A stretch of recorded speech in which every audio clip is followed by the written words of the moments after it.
here in Malaysia.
Distinguished guest. Test.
Yang berusaha, Dr. Made Indra Wijaya, Dean of Universitas Warmadewa, my friend. We first met in Gajah Mada, Indonesia. Yang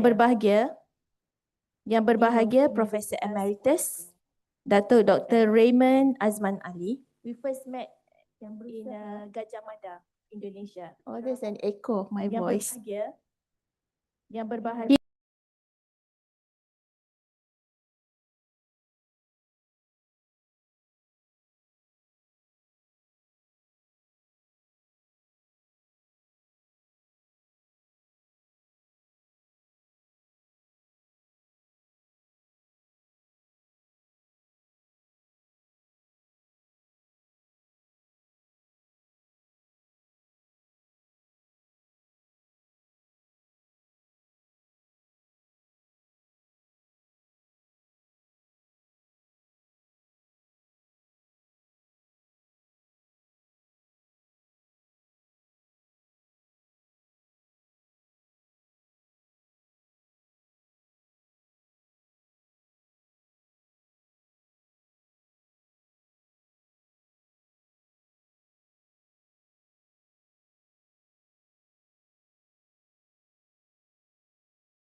Through this, our students develop the mindset of clinician researchers, critical thinkers who combine clinical acumen with analytical skill to improve patient care and advance medical sciences. This is the reason why we put the research component in the curriculum. From the start, from the beginning of your journey as medical doctors, we want you to have that curiosity. We want you to think about what are the problems now in the healthcare and patient care. And it is a tradition of excellence. Over the past 17 years, Muasaram has evolved from a small internal meeting with the vibrant into this vibrant academic platform that showcases the diversity and quality of undergraduate research at UKM.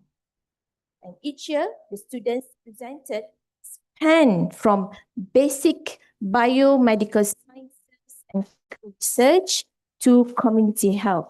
And some of you did medical education research as well. It is a true reflection of the breadth of our faculty's academic ecosystem. And now, this event is not only participated by our community, we also have participations from other universities locally and as well as abroad. As mentioned, the list of participations from outside UKM by Dr. Teh Rohaila just now. So like Dr. Made from the Dean from Universitas Warmadewa. And I saw from Philippines, from St. Luke Medical Center. I have many friends there, ENT friends. And one of them is Dr. William Lim. Maybe Dr. Made know him as well. I'm not sure whether the William in the as supervisor is the same William. Probably not, looking at the topic that is going to be presented.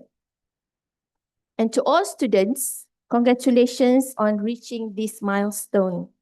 You have invested months of effort collecting data, analyzing results, and preparing this presentation.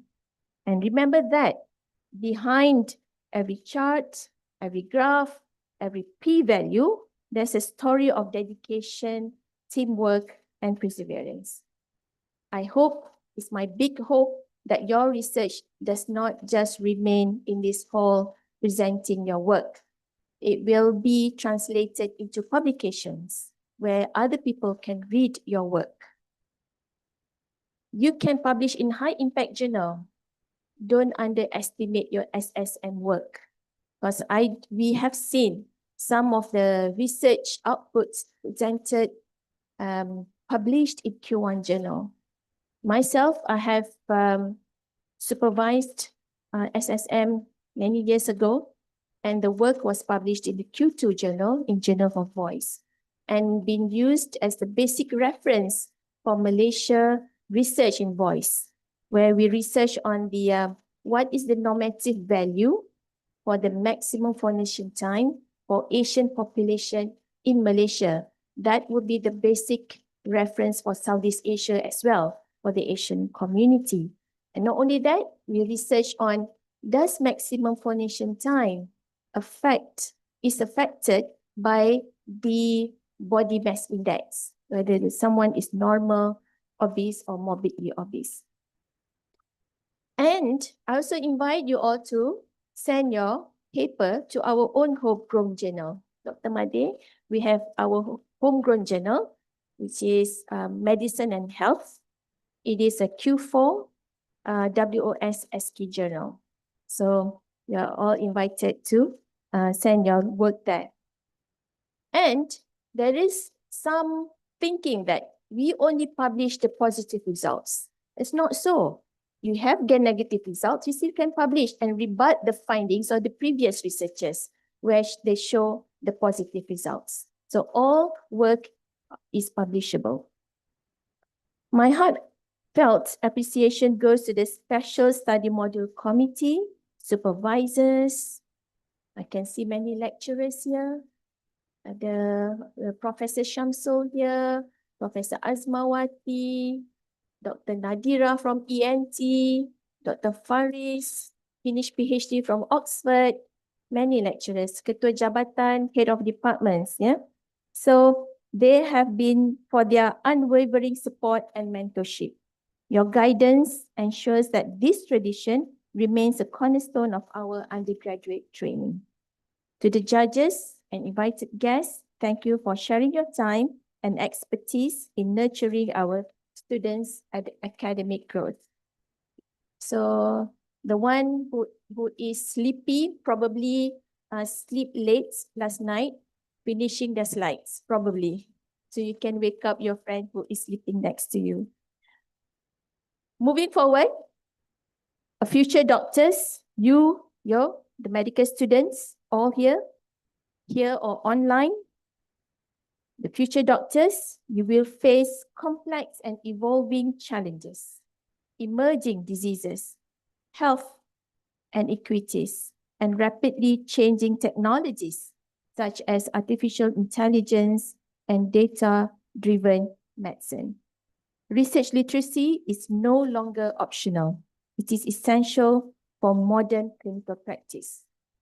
You've been exposed to research now. When you become specialists, you have to do research as well.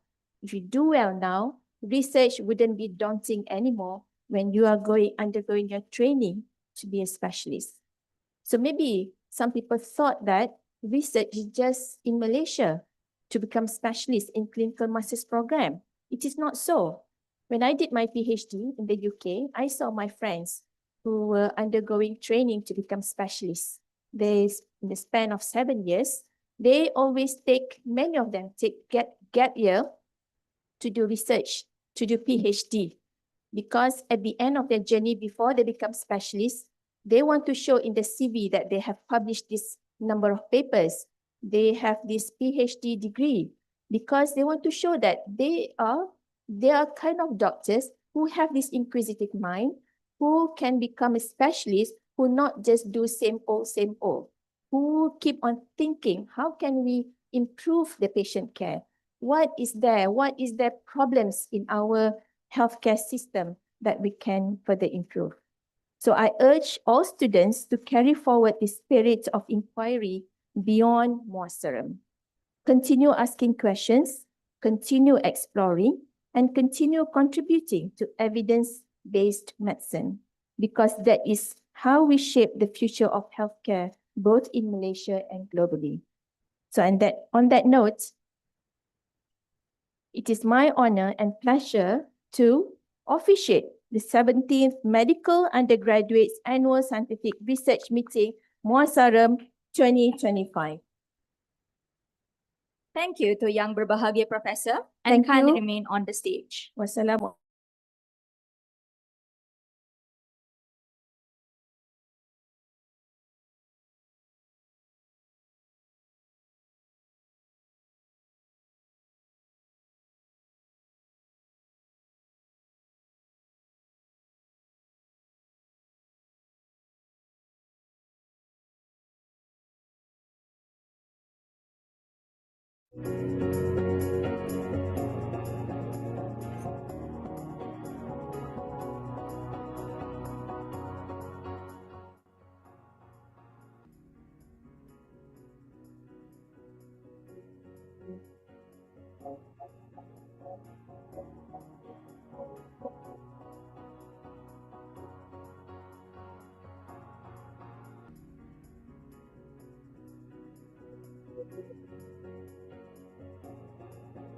We would now like to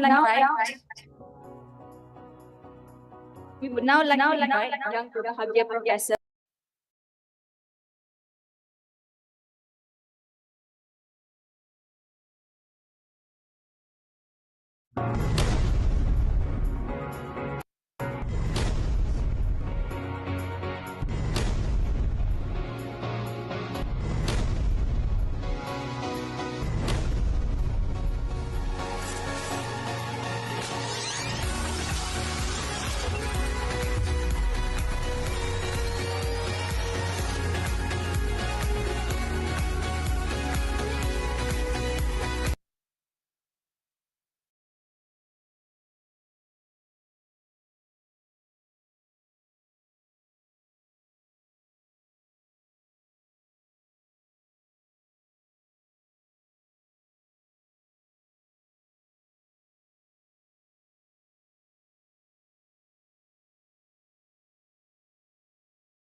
Let us now enjoy a video.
Mushroom very beautiful.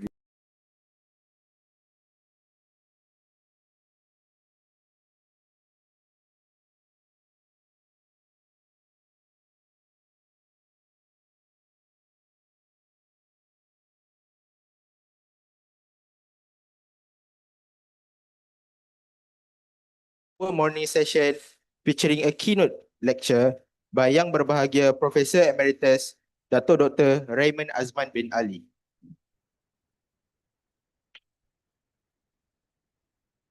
Professor Emeritus Dato Dr. Raymond Azman Ali is a neurologist and senior academic leader from Universiti Kebangsaan Malaysia UKM.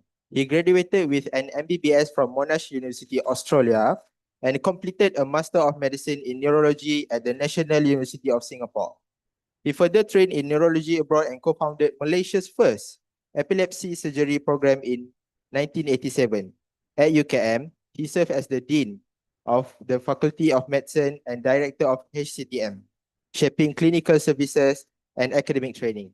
He is now with University Technology Mara UiTM, contributing to neurology and education. Professor Raymond also chairs the MMC Housemanship Education Subcommittee, guiding national medical training standards. Without further ado, with the title From Learner to Researcher, Embracing the Spirit of Discovery, please welcome Professor Emeritus Dato Dr. Raymond Azman Ali.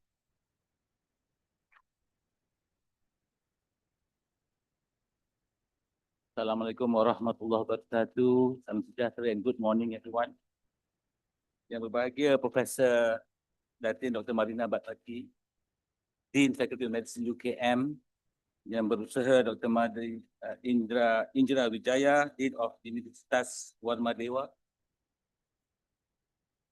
Yang berbahagia Profesor Dr. Nur Aslia Muhammad, Deputy Dean for Undergraduate Studies, Faculty of Medicine UKM. Yang berbahagia Profesor Dr. Muhammad Nasir Syafi'i, Deputy Dean of Research and Innovation, Faculty of Medicine UKM. Yang berusaha Dr. T. Rohana binti Jamil, Head of SSM 2025. Yang Berusaha Dr. Wong Ken, main advisor for the 17th Muazzam 2025. Yang Berusaha Dr. Tanti Ana Kamarudin, advisor of the 17th Muazzam 2025. And of course, Yang Berbahagia Adam Neo Wei Ming, the chairperson of this 17th Muazzam. Distinguished guests, ladies and gentlemen, I think I know a lot of the lecturers here. Some of them were my students in UCAM, and some of them master students as well. So before I begin, I think Dr. Roslinda was the one who approached me, and I said, what should I talk about? So she asked me to share my journey as a researcher to start off your conference here. I'd like to share, and in doing that, I hope to give you some tips of how to be a good researcher. As Prof. Datin Marina said, research goes hand in hand with the practical medicine. It's actually in the Hippocratic Oath, if you read it properly. Yeah, it's about inquisitiveness and also discovery. It's embedded in the Hippocratic Oath. So it's mandatory for everybody to do research. And it's not just clinical research. So what I did was ask ChatGPT, how do I give this talk? I threw it away because what they did was they showed methodology, sample size. I wish you all don't want to know, right? You all have been through that. So ChatGPT was useless at the time. So what we'll do now? Okay, again. Okay. So the title given to me was Learner to Researcher.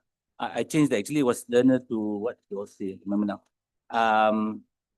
And Embracing the Spirit of Discovery. Yeah, it's a practical roadmap for students, trainees, and early career clinicians. As the MC pointed out, I'm a neurologist and also the chairman of the Research Ethics Committee for UITM. As you know, UITM stretches from Perlis to Sabah. Yeah? So we get like 6,000 to 10,000 research proposals per year. I have to look at all of them. It comes to us when it deals with humans, because animal research ethics is totally different. Hope this works. Yeah. Ini kan betul. Yeah, I don't want to.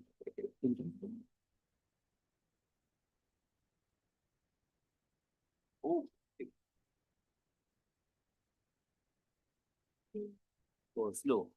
Okay. So it's better here. The mouth. Okay, sorry. You know, when you do research, kenapa that thing up there? It's blocking the title of the slide anyway. Tolong jap. Ni researcher tak kerti buat ni. Okay, thank you. What did you do? Okay. Therefore, okay. So when you do research, you better use this one. It's not coming out. Enter. Kenapa tak keluar? Enter tak keluar. Technical problem. Very slow. All right, thank you. Bye. Okay, before you go, because I'm undressing my slide slowly. So because there's so many points here, yeah, I just want to do it. I animated this so that you understand why you do research. You know, when the lecturers do research, we do research with students, right? So not just undergraduate, but we hope to produce master's graduates as well as the PhD graduates. It's an output, you know. Tak publish pun tak apa, tapi it's an output. Okay, that's probably the lowest level. And then that's what you're doing now, presentation of scientific papers in conferences. And some of you want to win this medal, right, today. So that's secondary, but it's also recorded in your CV. I think journal publication is very important and to be cited as well. And the impact factor, as Prof. Marina pointed out, it's so important to try to get into high impact journals, which I'll come to a bit later. And then you go up, yeah, you become a reviewer for other people, yeah, because you're an expert in that area. And then you become the chief editor of that journal. People create journals and you know the chief editor is important, yeah. Then you become a keynote speaker, like somebody here, and also a plenary speaker, yeah. And better still, if you can patent your research and commercialize it, that will be good. Technology transfer is the next stage. And if you can make major changes in clinical practice and policies, that is very good. As Datin Marina pointed out, one of your papers is like the reference paper for some treatment or some investigation. That will be very good, yeah. Of course, what's the ultimate prize? The Nobel Prize, right? I mean, just came out the Nobel Prize in medicine and so on, just recently published. So this is what, I don't think Malaysia has a Nobel Prize winner yet. Bangladesh dah ada kan? Okay. You know, if your passion is to do research, you're going to graduate what, when you are 24 years old? About 24, some maybe a bit earlier, right? If your passion is research, I mean, it's the best thing to do is to join a university. Yeah. You can do it in KKM, no problem. In fact, KKM has got good research and research publications as well. NIH, right? And they're very good in doing research. But most people will look, I mean, NIH is not ranked. The ranking is actually universities only, yeah. So it is, it's good to do that, yeah. Win prizes, as mentioned earlier. You supervise PhD students, I think that mentioned earlier. Because by supervising, you also learn. When you are a PhD student, actually you're the authority in that subject. Your supervisor tak pandai sangat. Dia supervise saja, but you become the authority. And then National Scientist Award, susah dapat ni. And finally, the Nobel Prize. Okay, I become a professor along the way. It's not easy nowadays to become professor. The criteria are becoming more and more difficult. And people get upset, they leave the university. I'm going to take you through this journey. Yeah? I think from a student, like you all now, to a researcher, right? So that was me. How come the alphabet didn't come up? In Alostar at the time, and then this is Blackburn High School, year 12 in Melbourne. I had to do that before going to university there. This is medical school, the final year. And then this was me as a medical officer, right? Nampak lain kan? Macam apa ni tipu ni, bukan apa ni, AI generated. And then I did a doctorate. Yeah. So as mentioned by Prof. Datin Marina, if you can do a doctorate, that would be very good. I remember Arwah Datuk Khadir always encouraged us to do an extra degree because otherwise we cannot be differentiated, especially in ENT and say especially in UKM and especially in KKM. Better if you have a doctorate or some extra degree. And this is where I did my research for the doctorate. Yeah? So I was a research fellow and honorary clinical assistant in Institute of Neurology at Queen Square, London. That was 2.5 years I was there, almost 3 years, to get this doctorate. Yeah, can you see me there? Yeah, getting older now that time. Then, and this was the publication. I mean the thesis. Yeah, and that earned me a Doctor of Medicine from Monash University because London University at that time did not accept. They said you have to submit to your alma mater. So that my MBBS was from Monash University, Melbourne. Yeah. Okay, so how do you get there? Then you become, well known. You're referred. People ask you to give talks on your area. So my area is epilepsy. I'm a neurologist, and the specific area for the thesis was epileptology. Very few of us in the country, and then invited to TV1 ya. Ini bukan ada TV1 ke TV Indonesia, TVI. Tapi TV1 kot. And then TV lagi ya. How to know what to know, how to handle adults with epilepsy. And currently I'm the chairman of the Research Ethics Committee in UiTM. That's my committee members dominated by women. Apa ni Prof. Datin Marina? Wah, woman power. I don't know where all the men are actually, but there are men. Tak tahu pergi toilet kot tapi. Tak tahan. And then become famous, yeah. So this Prof. Mohaya inviting me to give a talk on stroke, well, a discussion on TV Al Hijrah. So that's what you all need to do. Become referred and respected. Yeah, that's what the VC of UCAN used to say. Yeah. Okay, so what's the roadmap? So eventually, yeah. So this is what I know. You all have top 2% scientists juga kan? So this is the last 3 years. So I have a career long because I'm older than all the people, but a career long top 2% scientists in the world. This is for UITM alone. But of course, Malaysians are so many, you know, Malaysian scientists who are top 2%. This is based on Scopus H index and so on, so citation. So this is published. Yeah. Tip number 1, yeah. I suggest, even to the young lecturers here, you pursue a doctorate. A lot of clinicians will go into a subspecialty and stop at that. So what I did when Arwah Datuk Khalid Kadir advised me was to do both, get a doctorate and also do your neurology training. I think some of the people did, like Prof. Datuk Sabarul did that in Australia, and Prof. Nolaila also did that. You also did that, the dean, yeah. So leading by leadership, yeah. So the dean is leading, the dean is showing by example, leading by example. I'm gonna tell you all, when you all were in high school, secondary school, you all were rote learning. You just memorized everything. Everything is memorized, and then all the textbook for sejarah, geography, itu je lah. Now you can't do that, yeah. That's why we love to be lecturers, because we learn through teaching others. Because we learn the best is to teach others. Not through a lecture like this. Last time, didactic lectures. Yeah. Now what do you all get? Interactive session. Spoon feeding last time. You can't do that anymore. Okay. So that's why MMC also in the standards for undergraduate education, there must be self-directed learning. Everything the teacher said was correct. But that's not true, right?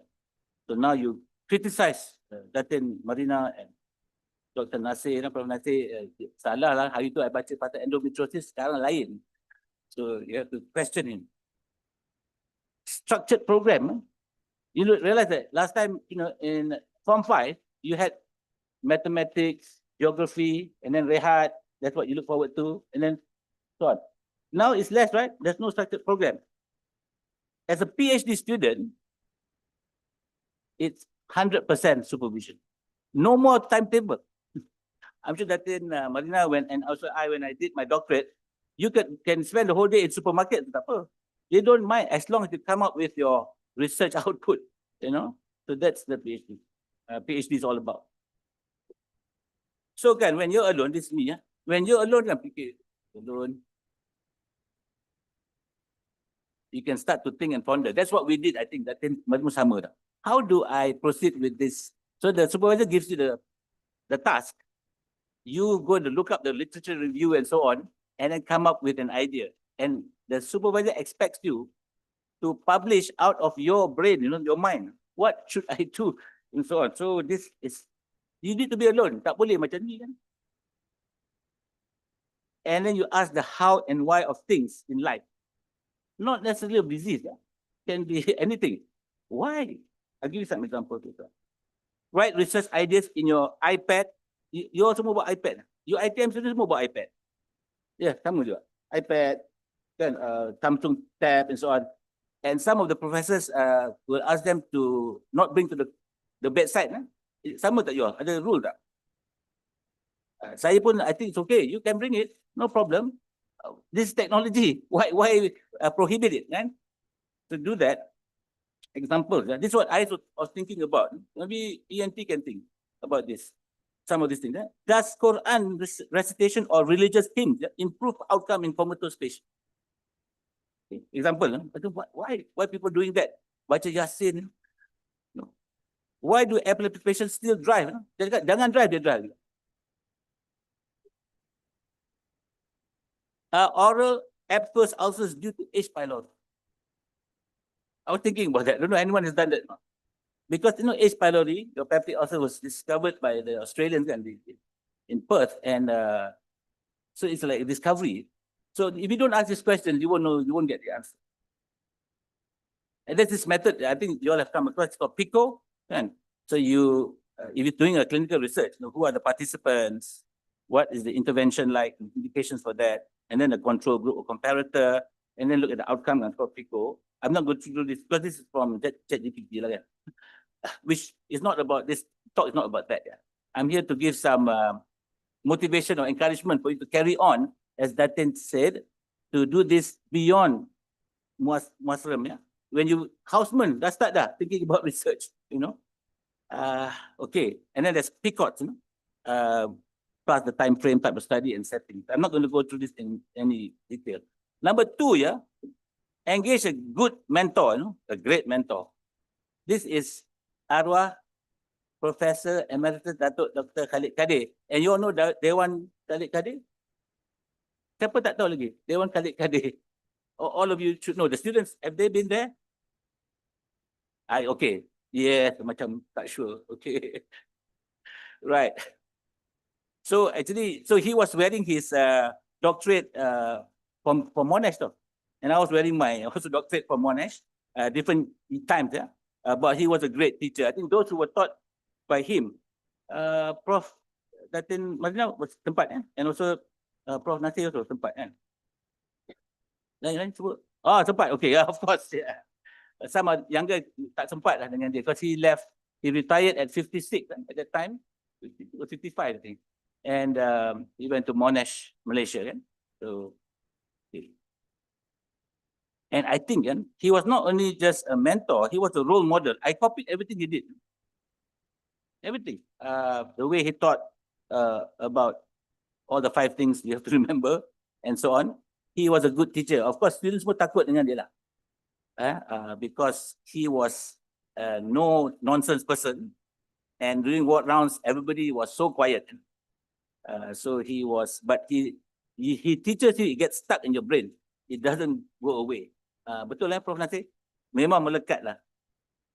Okay, all right.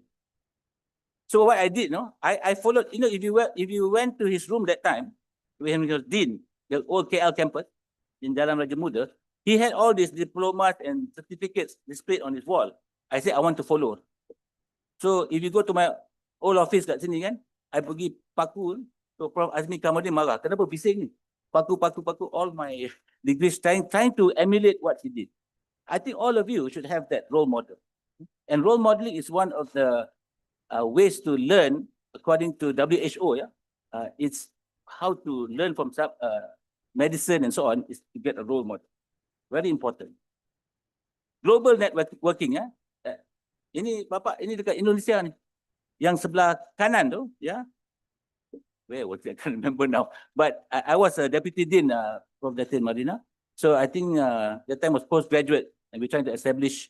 I went with the VC, Tan Sri Saleh Yassin, and we went there. And then, of course, this is Shiga University. I think it's still continuing, Prof. Datin Marina. So we went there to establish networking. It's important for you to network. You can get publications published more easily if you do it like that, global, multi-center international studies. So that's what we're trying to do as well. Tip number 4, yeah. I think after you graduate, please don't stop reading, yeah. You have to keep up with the current literature in your field, yeah, and look for unanswered questions or partially answered questions, and you work on them and all the dilemmas, yeah. Otherwise, you won't keep up with the field. Yeah?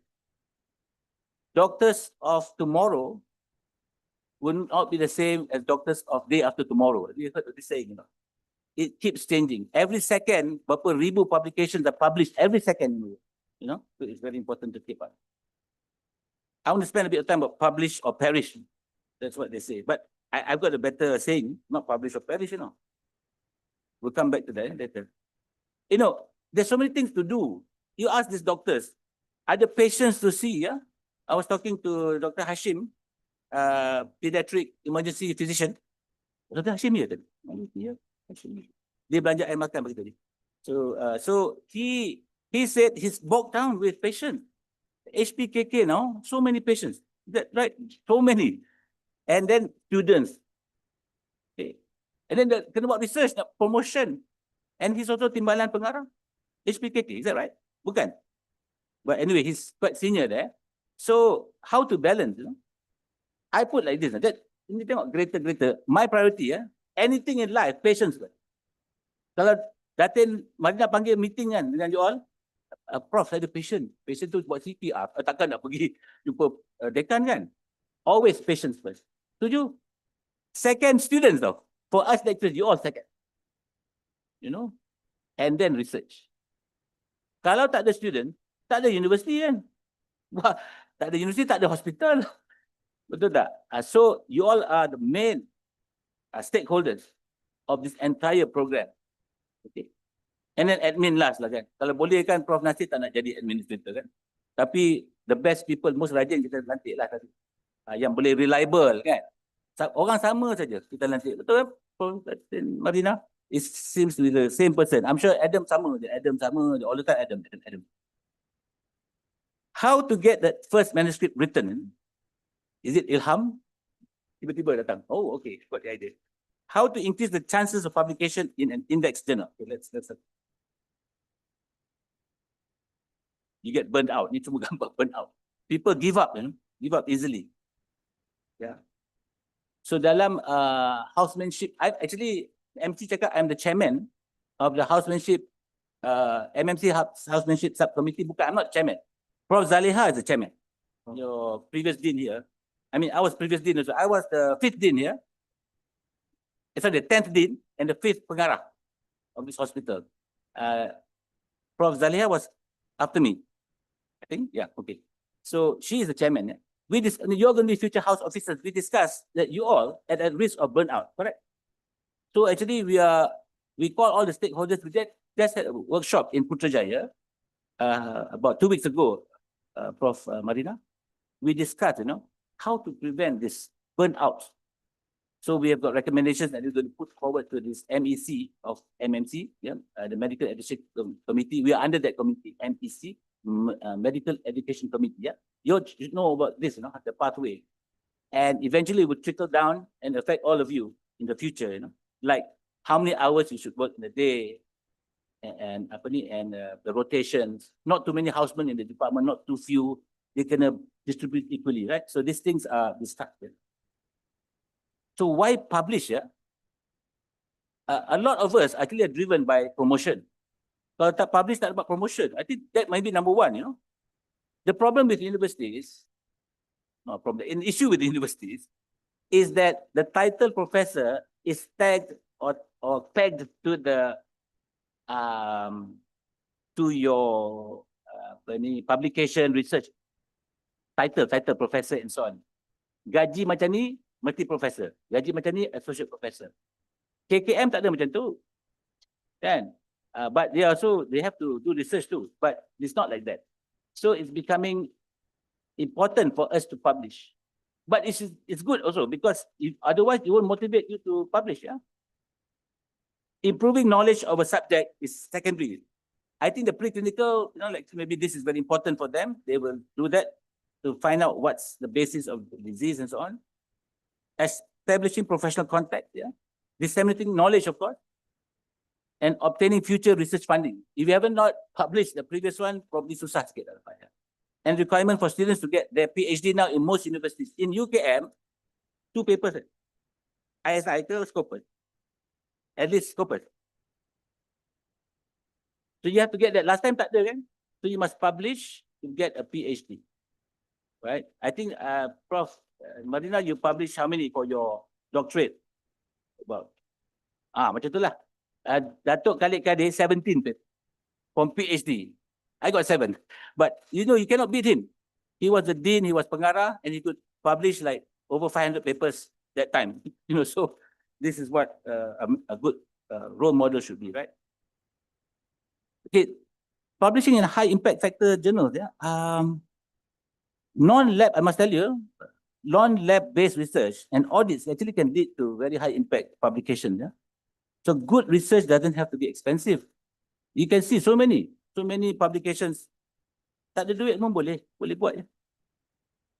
And the important thing is, if I'm an editor, I'm a review for journals. I'm sure the professors here also review papers for journals. You want to see what the main point, the message, or the punchline, you call it in that in your article. If there's none, why publish? You know, where to publish depends on the target audience. It mainly applies to Malaysian population. Maybe publish in a Malaysian journal. Doesn't have to be international. Impact factor ada juga ya.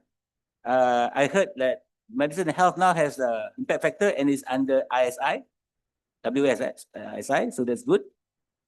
Choose journals with large numbers of citations will be good for your promotion. And this is important. The most important thing is that it's one thing to publish and another to be cited. Yeah? So it's quantity versus quality. Yeah? Example, Nobel laureates. H index 1. Tapi menang Nobel Prize. That single journal cited 20,000 times. But because only one article is H index 1. Dia orang dah belajar H index. So H index is the number of papers cited by the same number of times. I got 100 publications, right? But only 20 of them cited 20 times is the H index 20. 100 papers, only 2 cited 20 times, yeah. It's still not 20, it must be 20 papers, yeah. So it's only 2. So that's a thing. So must remember that it's not, doesn't relate to citation. Yeah? H index. Nobel laureates ada yang dapat H index 1. They look at the quality of the paper. So publish or perish is not so important as be cited or perish. Nobody wants to cite your paper. Now, let's talk about citation here. The top 2, the top 3, Web of Science #1, then Scopus since 1996, and then Google Scholar. I mentioned that H index does not reflect the cumulative citations of a researcher. And I also said that articles with low citations may win prizes and may change health policies, yeah, and also used for teaching. Some articles are never cited until they are rediscovered. And worse still, some articles are cited for reasons because they have poor methodology, you know. So now, nampak macam, wow, banyak citation. Actually, they want to cite because it was poor methodology. So never to be repeated. That's why it was cited. So be careful, yeah. You tengok banyak citation, actually it's bad paper. Don't follow that. You have to read that paper betul-betul, yeah, before you cite it. Up until 2020, yeah, 56 million articles have been published. Approximately 30% have not been cited a single time. Tak pernah, yeah. So, which is what we don't want. This is the most important, as I think Dr. Prof. Madina has alluded to this. If you do not publish, nobody will know about your output. You cannot just present paper. Present paper, only 300 people plus online, maybe 400 people will know it. The rest of the world doesn't know it. If you publish, the whole world knows. So you have to publish. Yeah. This is Scopus, just to show you. That's how we look up people, how much the citations and the H index and so on. So how do you start? Pukul berapa pada habis ni? MC? 5 minit lagi ada. You can take as many times you want. Take your time. Maghrib. Okay. I'm okay. I'm just joking. I'll be finishing soon. Now, how do you start? Yeah, this is what I learned from my supervisors in London. Masa tu. He said to me on the first day I met him, Raymond, do not leave any stone unturned. You know. And then he said, I'm seeing green grass growing under your feet. Apa benda ni? Green grass growing under your feet. I mean, stood there so long already. Tak buat apa kerja. You know what I mean? You have to move on. So do not leave any stone unturned is a saying in English. That you have to review all possibilities of that thing you want to do research. Tengok, anyone else has done it or not? You have to review the whole of the index medicals or whatever nowadays. You look then for references in English, in Russian, in Chinese, in Japanese. Make sure that what has been done, you work upon it. And we do not want to reinvent the wheel then. So the editors will know, yeah, because they have reviewers. And as I mentioned earlier, you will know more than your supervisor or anyone. So when I did my research on neuronal migration disorders in epilepsy patients, neuronal migration disorders, so it's a bit of embryology, I had to read up a lot of embryology. I think I know more embryology than the embryologist now about the brain, because I have to know everything about embryology of the brain. So when you all do that, you will know more than, Latin Marina, if you read about something on ENT, you become the latest knowledge will be with you. She's got no time to do that, to read everything that they can. Pula kan sekarang. So it's difficult. Collaborate with high achievers. Yeah? I mentioned collaboration. You have to identify this. Do not let rejection shatter your hope. Yeah? Start with your own university journal, for instance. When I first started publishing, memang banyak rejection. Yeah? After that, when they know you, yeah, they will, the editors will, and then people will know you around the world, who you are. All the reviewers are blinded to the authors. Some not. I noticed that they send me, I know who the authors are, then I'll say it's conflict of interest because they were my students in UKM, for instance. Do not, I must tell you this. This happened in UKM, Prof. Marina. I don't know if you know about this. At masa tu, I was Deputy Dean, I think. Do not publish in the same, do not publish the same manuscript in more than one journal. What this MMed candidate did, internal medicine, she sent to Singapore Medical Journal, concurrently with, one time international journal. Dua-dua accepted, And then the international journal found out that it was already published in SMJ. Well, dapat warning letter, including the dean. So I also got it, received, and she resigned. She resigned because it's blacklisted forever, You cannot do that. That's called plagiarizing your own work. You can't do that, You know that you cannot plagiarize your own work. Pernah dengar tak? Plagiarism is like you copy somebody's work and then make it as though it's your work. But you can't even copy your own work published by a different journal because the ownership now is that journal. Plagiarism. I'm giving a talk on plagiarism to the first year medical students at UiTM, so I know about this. Plagiarizing your own work. Yeah. I've given the talk this week. Okay, anyway. I think that's an important message, Prof. Marina, and a lesson for us about this master student who did that. So you're going to publish on your work. Make sure, not more than one, yeah? And your lecturer too. All right. One research project does not equal one publication. Setuju, Prof. Marina? One research project, macam Datuk Khalid 17 papers. Okay, you must remember that. Multiple papers. You can start with Cochrane review, as I say, meta-analysis. You can publish your lab method. Betul kan, Prof. Azlina? Kan, lab method can publish, yeah?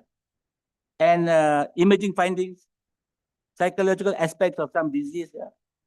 I mentioned that you cite all relevant previously published papers, because if you don't cite, the reviewers will know, referees will know, that my paper did not cite, Choose a catchy out of this world title. I'll show you some examples. And abstract, because people search, they look at abstract, must include common search words and phrases. If you want to publish, say, on depression, the word depression must be there. Don't hide it. Then people will search and find it. Yeah. Example, this is a paper I wrote with Datin Norella Kong. I finished my master's, but I wanted to publish this paper again. So this paper that cited about 100 times. Brain calcification in patients with cerebral lupus in the journal Lupus, which is headquarters is in London. You know that Malaysia has the most SLE patients in the world? Singapore second. Malaysia first. I learned from Datin Norella Kong. So she is an authority on SLE, walaupun dia nephrology. People say she can smell SLE, She's that good. You don't know her, but she was my master's program lecturer, yeah? And she's an emeritus professor as well, given by UKM. So cerebral lupus, yeah? I did study on cerebral lupus on the EEG, but we also did scans. And we found that a lot of them had calcification. Okay, I'll just show you what the reference review said. Yeah? This paper describes, blah, blah, blah. So we did a study looking at CT scan and so on. So you look at the last paragraph, I agree with the author's statement that SLE should be included in the differential diagnosis of cerebral calcification. Now all the textbooks have been rewritten based on this paper that brain classification you must exclude SLE. Ingat tak you all? Nanti keluar exam nanti macam mana? Okay, so don't forget SLE is a cause of brain calcification. So this paper kan, Prof. Madina, is like a key paper about SLE and brain calcification. So what's the main message? When the author, when we send the title, it was like this, no? Something very mundane, the brain CT findings of cerebral lupus. The referee suggested you change it. Number one, I suggest the title should emphasize the brain calcification. That's why I changed it, and it was published. You can see, the referees like the paper, but it's not catchy enough. People won't read the paper if you put something boring like that. Brain CT findings of cerebral lupus. But when you put brain calcification, the keyword calcification, people will look for it. That's why it's cited many. Out of this world ideas, example, yeah. Okay, this is our mega paper like that. I did for this paper, and Prof. Marina is the paper from the thesis that I wrote. So this one, you don't know this thing, but sometimes gray matter in the brain are found around the ventricle. That's why we call it heterotopia. Hetero means different, like heterosexual, right? Topia is location. So gray matter should be in the cortex and basal ganglia. But this one is found around the ventricle. So, and they cause epilepsy. So when we concluded at the bottom, the female preponderance supports the importance of the X chromosome. I did this paper without my supervisor's knowledge, Then he read and said, okay, you published it. And from that time onwards, people have proven, Prof. Madina, that this is an X-linked disorder because of our paper. So something out of this world. People will read, again. This group produced, suggested that X. So they did those family studies and so on, and they found it. Research with negative results can also be published, Don't worry. Like this paper here that we wrote with this Iranian student, and someone from UM as well. So lack of association of some haplotype relating to response to anti-seizure medication. Published in the journal Seizure. Is a negative result. Okay. Research with large number of patients with a newly recognized condition will have a high impact. This is the biggest paper. So we did, this is very long, but the title was shorter, but lengthened by the reviewer. 100 adult patients with abnormalities of the brain development.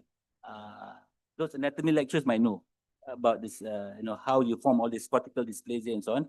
And this is cited 513 times. As of 10 October 2025, just look it up. So this paper was a center for for all other research for this. Do research on recent novel findings. Example, pharmacogenetics. So what we did is we combined with at that time Dr. Tan Siew Man was in where is she? Not Newcastle. She went to the other one in Malaysia, Nottingham. University in Malaysia, and we published this paper about HLA-B*1502, very common in Malaysian, and hypersensitivity to carbamazepine, publishes. Okay, case reports. I think case reports is what most clinicians will do. Which case reports are publishable? Firstly, it must be well written. I cannot stress the importance of the English, but now the ChatGPT can be correct. So it's easier. No excuse to not to use broken English. Don't use broken English. Must contribute to new knowledge, a new disease or syndrome, evolving diagnostic and therapeutic procedures, must be educational, and improves clinical practice and generate ideas for future research. So these are the guidelines from a publication here in obstetrics and gynecology, So I think that's good. They showed us what kind of case report can be published. I just want to end up with a few things. Just this, because when we read the lectures, when we examine PhD manuscripts, all kinds of problems. The method section, when you all do research, is often responsible for outright rejection because of the lack of detail. You must be detailed in method. Result section, make your point with data, not argument. This is not the time to discuss. The result section should be written in the past tense. Banyak dia dapat PhD punya thesis all in the present tense. No, you have done the research. It's the proposal you do in the present or future tense. Avoid using significant as a synonym for important. significant must be proven statistically. And general phrases such as showed a trend and so on should be avoided. Yeah, you have to have statistics to prove it. Okay, and you don't write things like we are the first to publish this unless you're very sure. So you're gonna reject. No, we are the first to find that apa phonation apa tadi, length of phonation kan. Then you must prove it that is make sure that yeah. The tip number 6, the last tip kan, Prof Marina, I think all of you should be an excellent teacher. It's in the Hippocratic Oath also. A doctor must teach. You go to KM, you have MOs, house officers to teach when you become consultants. Teaching is part of a doctor's job. Betul eh? And I mentioned before that teaching is very important. This is from United Nations training of trainers, yeah, to show you that. See, this is called the pyramid for the retention of knowledge. The worst kind is a lecture like me. Only I tell you, after 48 hours, I'm a neurologist. I'll tell you, your memory of my lecture is only 5%. If you don't review it, no. If you go down the pyramid, the best is to teach others. I'm not making this up. It's from United Nations trainers, TOT, training of trainers. 90% of the time, if you teach others, because when you teach, Prof Raymond cakap apa lupa dah, then you will read again, because you will just improve your own. So you all teach lah, apa ni tahun 4, tahun 3 adik-adik tu kan. You know, I want to show you how to examine the 7th cranial nerve. Then you will revise better. Betul? Am I looking the right people? Yeah. Bukan lecturer kan? I'm looking here. Okay, this is the last few slides. You know, Charles Darwin said, it is not the strongest of the species that survives and not the most intelligent that survives. It is the one that is most adaptable to change. I'm preparing you for housemanship. Jangan cepat give up, you know. You must be adaptable to change. Jangan cepat nangis. Pemerintah kan. You have to change, you know, and this is very important, yeah. Life is going to be different kan. Life in high school, form 6, form 5 lain kan. Datang universiti lain. Third year dengan second year lain. Kan? Nanti housemanship lagi lain. Some people say housemanship is hell. It's like hell.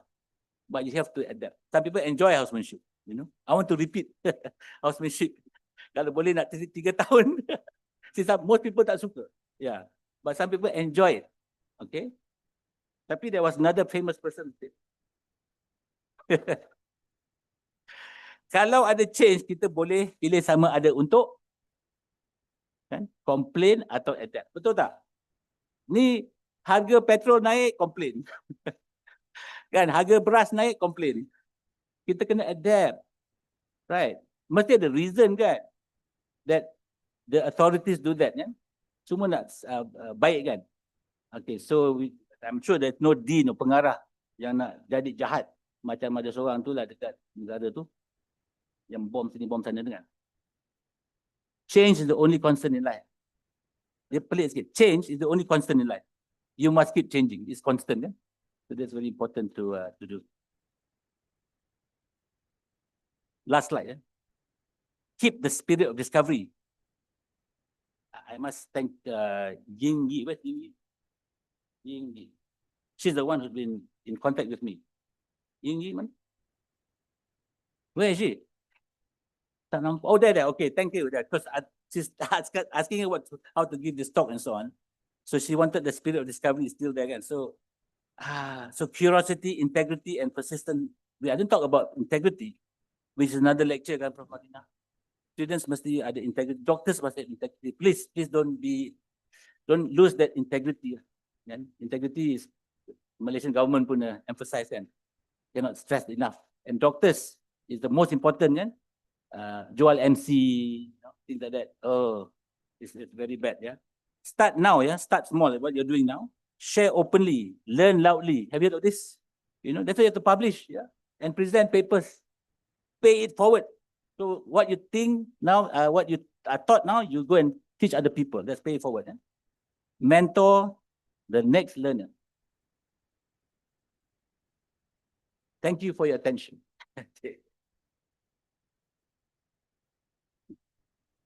Thank you Yang Berbahagia Prof Emeritus Dato Dr. Raymond Azman Ali for your very inspiring speech. after seeing all the things that he has achieved and given back to our community and humanity, I am now dedicated to be a researcher. I want to be famous and handsome like him. But of course, number one is to give back to the knowledge for humanity. We hope this speech will encourage everyone to embrace curiosity, pursue knowledge, and take confident steps in their research journey. We request Prof. Emeritus Dato Dr. Raymond to kindly remain on the stage, and I would like to invite the chairperson of the 17th Muasaram 2025, Mr. Adam Neo Wei Meng, and Yang Berhasrat Dr. T. Rohaila binti Jamil to accompany Yang Berbahagia Prof. Datin Dr. Marina Mat Baki to present a token of appreciation to Yang Berbahagia Prof. Emeritus Dato Dr. Raymond Azman Ali.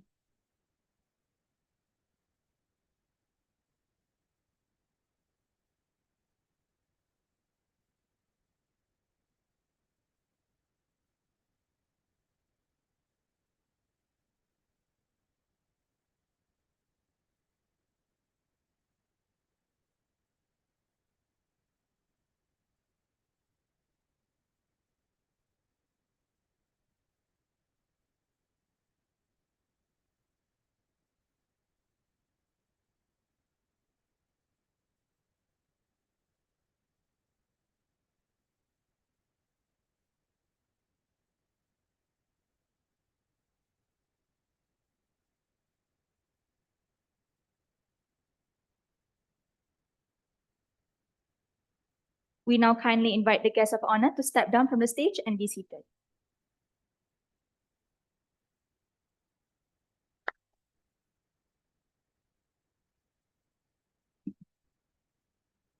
Ladies and gentlemen, we have now reached the conclusion of the opening ceremony of the 17th Muasaram 2025. We would like to invite our guest of honor and guests for photography session. Okay, everyone from the top maybe can rapat a bit, rapat. Move forward Yeah, and move fill the forward. rows in the middle. Yeah. So we can all fit into the frame. Yeah, please guys, come. Fill up the To the empty seat. center, everyone. Move Yeah. forward as well.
Thank you to all our esteemed guests for gracing this occasion. We would like to respectfully invite our guests of honor to proceed to the breakfast reception.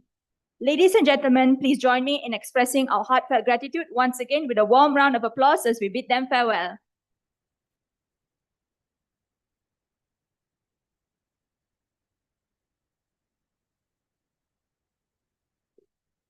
Okay, participants.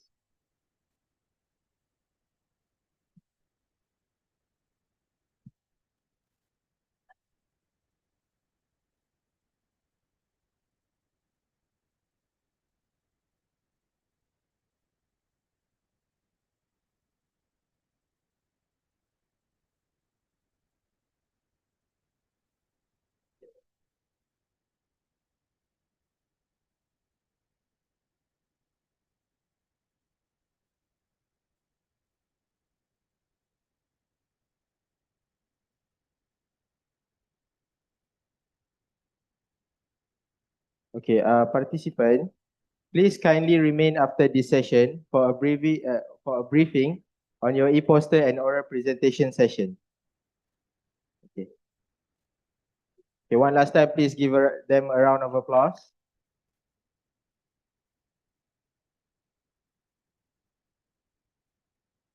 Okay, participants, kindly bear with me as I share the details. The e-poster presentations will commence at 11 a.m. There are 4 venues, with each venue assessed by 2 judges. The categories and venues are as follows. Track 1, auditorium, 5 laboratory groups. Track 2, wait for the, it's okay. They're not going to display it. Track 2, Dewan Suburban 1, bangunan tambahan, 5 clinical groups. Track 3, bilik mesyuarat perpustakaan. Third floor, blok pendidikan, 5 community groups.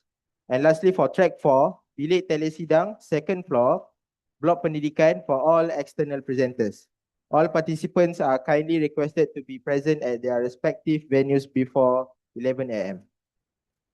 The oral presentations will commence at 2 p.m. with 4 venues and 2 judges assigned to each venue. The sessions will be held as follows. Track 1 at auditorium for 5 laboratory groups. Track 2 at Dewan Serbaguna 1, bangunan tambahan, 6 clinical groups. Track 3 at Bilik Mesyuarat Perpustakaan, third floor, blok pendidikan for 6 community groups. And track 4 at Bilik Telesidang, second floor, blok pendidikan for all external presenter groups. All students and presenters are kindly requested to be at their designated venues before 2 p.m. to ensure a smooth and timely start. So please reminded that for e-poster presentations, each group will be allocated 5 minutes for presentation and 3 minutes for Q&A. While for oral presentations, each group will have 10 minutes for presentation and 5 minutes for Q&A.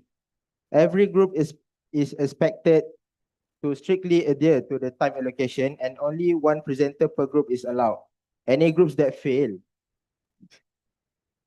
to comply with these rules will be subject to a penalty. All participants are requested to be present at their assigned venue and at the designated time for their presentation. Once your session commences, please be fully prepared to present. In the event of late arrival, the following regulations will apply.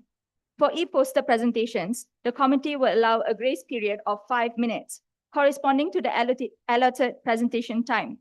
Any delay will result in a proportional reduction of your presentation duration.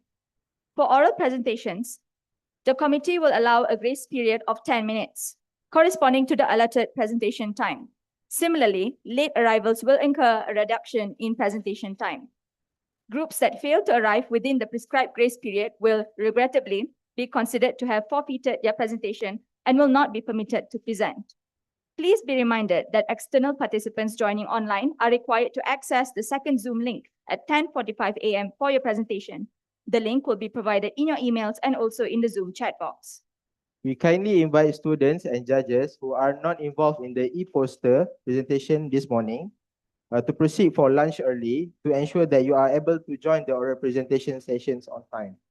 We extend our best wishes to all presenters and participants as they share their research findings today. We shall reconvene for the sharing session and closing ceremony this evening at 4 p.m. in this auditorium. Please ensure you arrive a little earlier to be seated before the event begins. I am Krisha. And I'm Shafi'i, and it has been a pleasure to serve as your host for this morning ceremony. We look forward to seeing you again later today.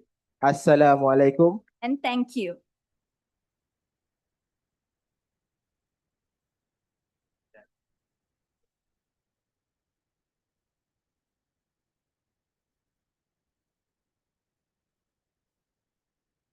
Yeah.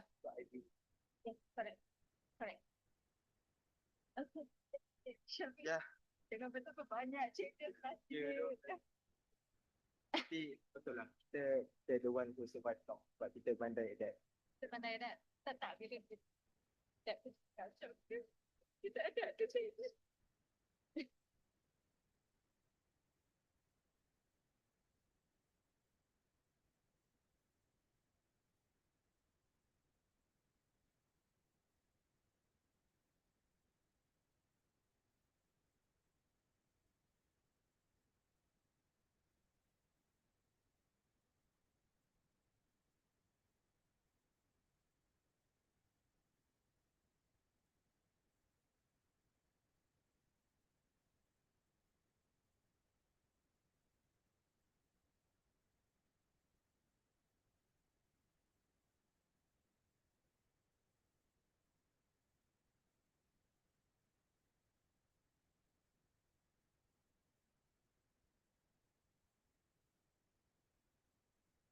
Okay, for everyone who are very abang kata apa? Mengidam nak kopi atau oren atau matcha, sila singgah ke kedai air di luar. Kami buat matcha, kopi, air oren yang paling sedap yang korang boleh jumpa. Please come.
Zoom link. Zoom link, Pak.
Good morning, esteemed judges and all participants.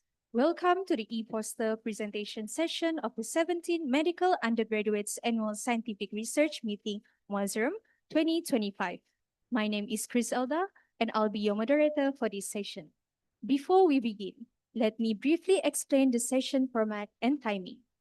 Each group will have 5 minutes to present, followed by 3 minutes of Q&A. I'll ring a bell at the 3rd minute and an ending bell at the 5th minute. During Q&A, I'll ring the bell twice at the 3rd minute to signal the end of the discussion. Now, I would like to introduce our judges for today. Associate Professor Dr. Daniel Lojia Chen from the Department of Tissue Engineering and Regenerative Medicine, UKM, and Associate Professor T.S. Dr. Rizal Isha from UniKL Institute of Medical Science Technology. Today, we'll be hearing from 5 SSN groups, each presenting their research project.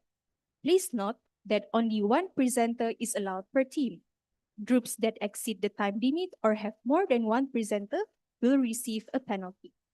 A gentle reminder to everyone, please keep your mobile phones on silent mode and kindly remain quiet throughout the presentations to avoid disturbances. Without further ado, let's begin our first presentation. We would now like to invite Group SSM3, represented by Ms. Faradini Elisha binti Mohammed, to present their research project.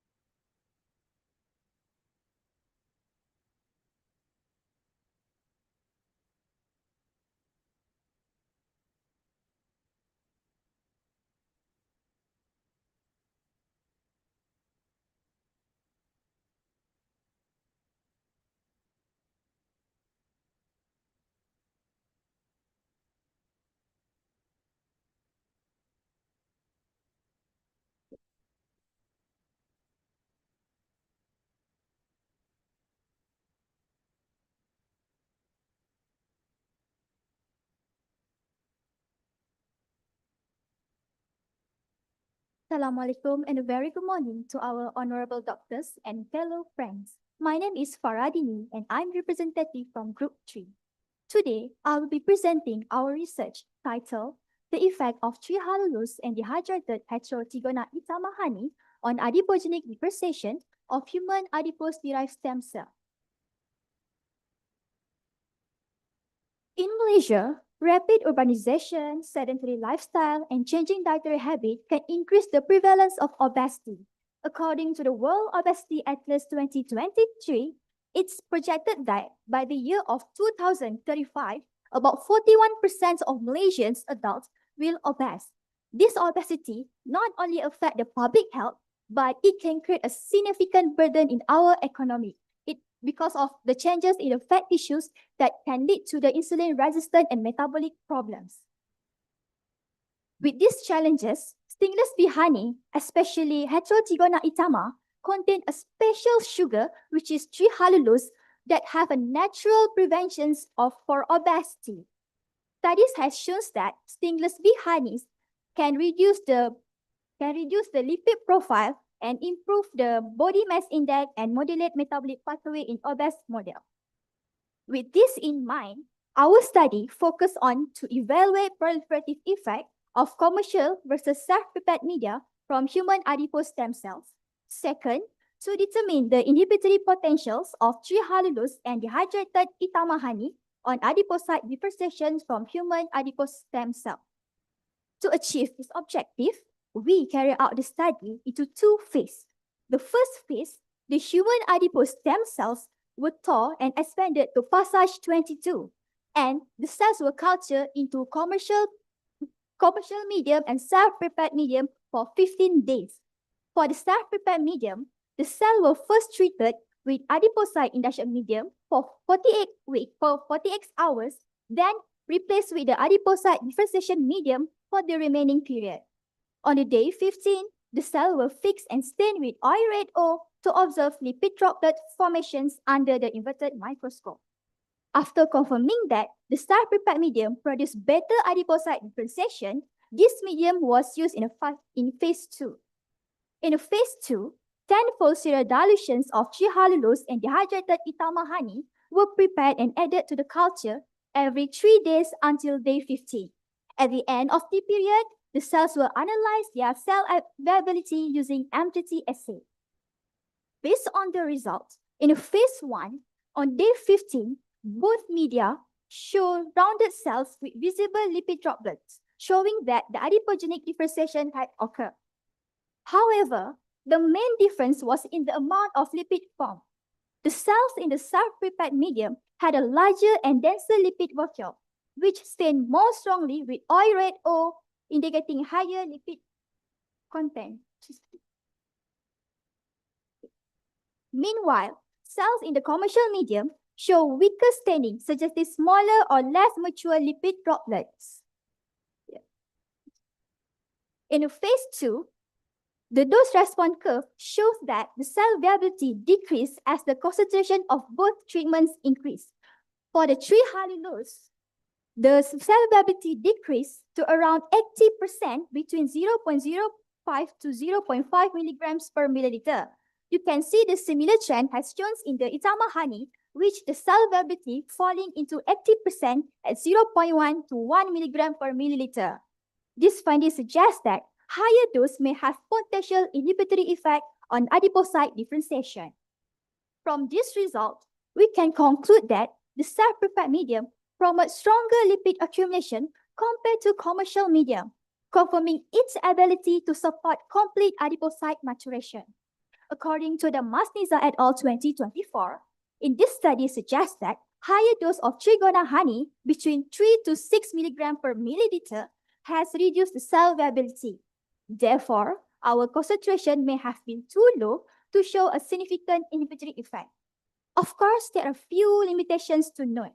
Firstly, we use advanced passage instead of lower passage. These advanced passage are believed to reduce the differentiation potential. Secondly, the commercial medium composition is undisclosed by the manufacturer, so it's difficult for us to compare with our self-prepared medium. And lastly, the serial dilutions of trehalulose and dehydrated ethyl honey may not have been enough to fully observe the inhibitory effect. In conclusion, our study shows that the self-prepared medium increased lipid vacuole accumulation in differentiated adipocyte compared to the commercial medium.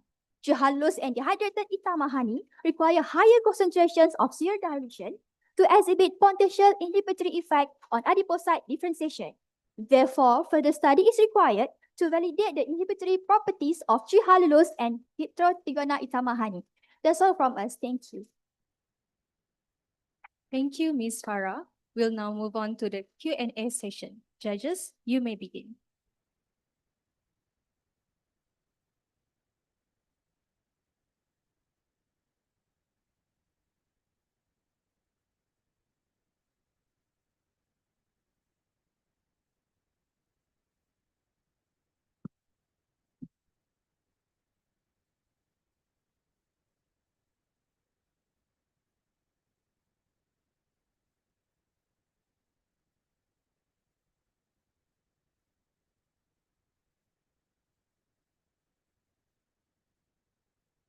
So based on our studies, there's no concrete evidence that it can prevent the adipogenic differentiation. However, as you can see from the dose response curve, the higher the concentration, the cell viability is dropping. So that is the potential. We are only saying there's a potential the inhibitive potential of those compounds to inhibit the differentiation of adipocyte from human adipocyte-derived stem cells. Can viability represents actually the differentiations of adipocyte? Is it the same actually? So you show there's actually, I can see the graph actually there's a reduction in the cell viability.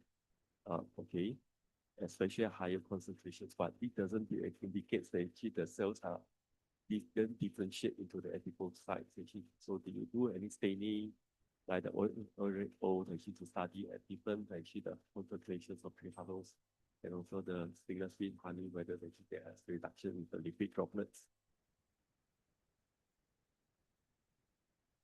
Actually, we did not we did not manage to do any staining because we did not get the optimal dose for the trehalulose and also the hydroxychloroquine itamahani. So that's why we did not do any staining after the treatment. But that's why we are trying to say that there's a potential inhibitory effect, and further studies need to be done to show the concrete inhibitory effects of the trehalulose and hydroxychloroquine itamahani on adipogenic differentiation. All right. Okay. All right. Thank you. Well done, Ms. Farhadini, as well as the whole group for completing the work that we've done here. I think for the past 8 weeks, I was told. I'm just curious about your self-prepared medium and how do you integrate the honey into your video in that sense. Could you elaborate more on that? So how do we integrate the honey into the medium? Yeah. So it's by we use the honey and trehalulose as treatment in the differentiation medium. So using the time for dilution of trehalulose and the honey. So we add that into the differentiation medium as treatment lah. You see if So it it can dissolve seamlessly within the medium, the honey. yeah. We use dehydrated itamahani lah. All right. Okay. In relation to Dr. Daniel's question, you mentioned about the conclusion that you put at the end. You state that required higher concentrations to show potential inhibitory effects, right? How did you come up with that conclusion? One of it is because we found a previous study that showed the dose of trigona honey, which is also a stainless steel honey, that is needed to reduce the viability of the stem cells is between 3 to 6 milligram per mil, and we only use around 1 and 0.5. So that is one why we say the conclusion. Also, following the dose response curve, we can see at 0.05 to 0.5, the trend is starting to decrease. So we hypothesize that if we increase the concentration, the trend will start to decrease even further, and probably showing the potential inhibitory effects. All right. Okay. Thank you very much. Thank you, judges. Doctor. Judges, please take 1 minute to finalize your scores and comments.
Thank you, judges and Group SSM3.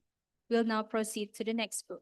Now, we would like to invite Group SSM8, represented by Ms. Ho Chui Yan, to present the research project.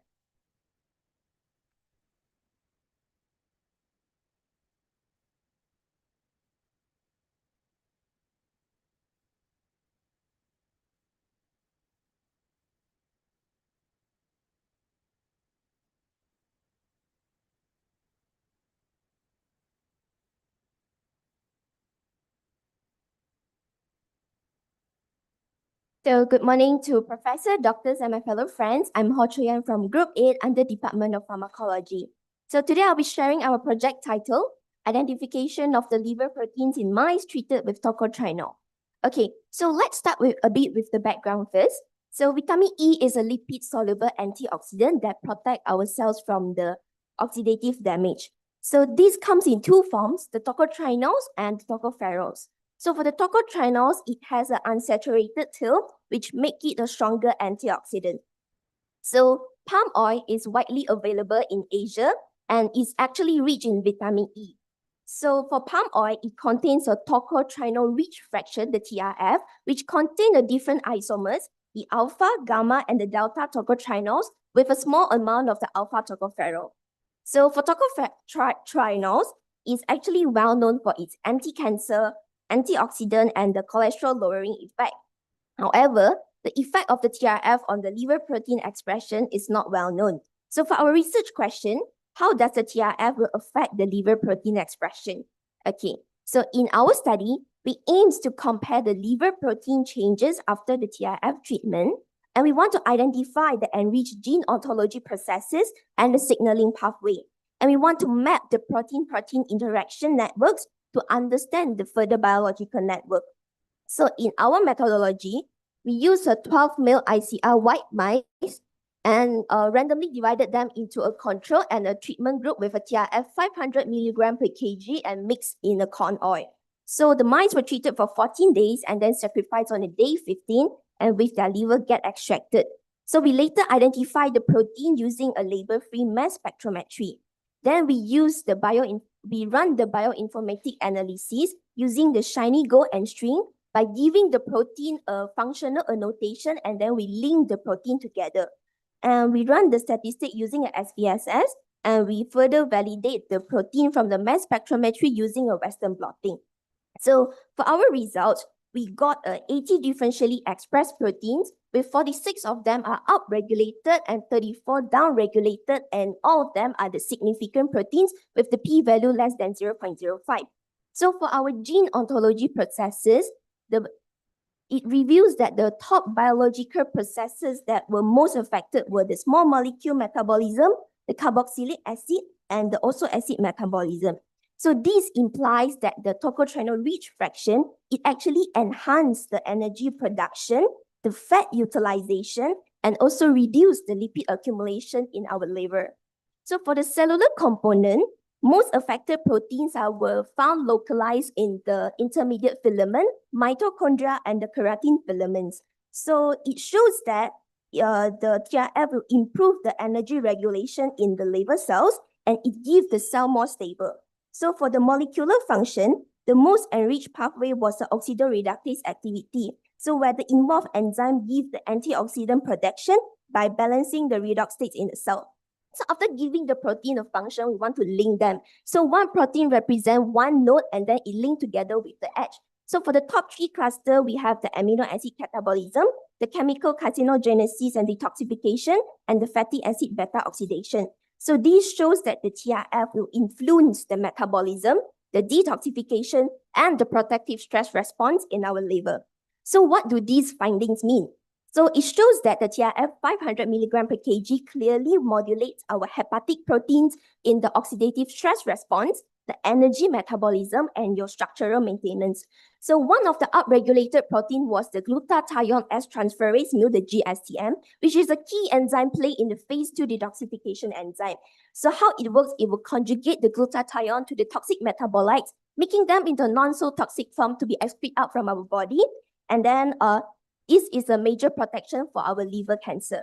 So this further enhances the detoxification and the antioxidant defense, further strengthens by the increase of the mitochondria giving more energy, and the intermediate filaments give the more stable structural stability. Our research also found a decreased expression of the proteins related to the vitamin K metabolism, which will give a possible effect on our normal blood coagulation, which means it will reduce our clotting time and increase our bleeding tendency when you take the vitamin E in a high dose. So overall, this TRF shows a hepatoprotective effect, but then we still need a dose and long-term safety studies to prove the safety efficacy. So in summary, the palm-derived tocotrienol-rich fraction, it clearly can modulate our liver proteins, and it enhances our antioxidant and detoxification pathway, which give the liver protection. Okay, so that's all. Thank you for listening, and we are happy to take any questions from the judges. Thank you. Thank you, Ms. Ho Shuyan. We'll now move on to the Q&A session. Judges, you may begin. Okay, thank you for your presentation. Okay, so this is actually an animal model. They are healthy animal model, right? Yes. Okay, so what's the potential future applications of your study in humans, how you can relate to humans in future. Okay, for these, since we are treating it in animal dose, so we have actually a translation dose calculation formula, which is the human equivalent dose. So we can convert the dose into optimize into a human dose as a daily supplement. So and we can see how these tocotrienol give effects on the liver proteins, and yeah, it will give the same effects to the healthy human as well. Oh, okay. So after calculation, what will be the dose for human?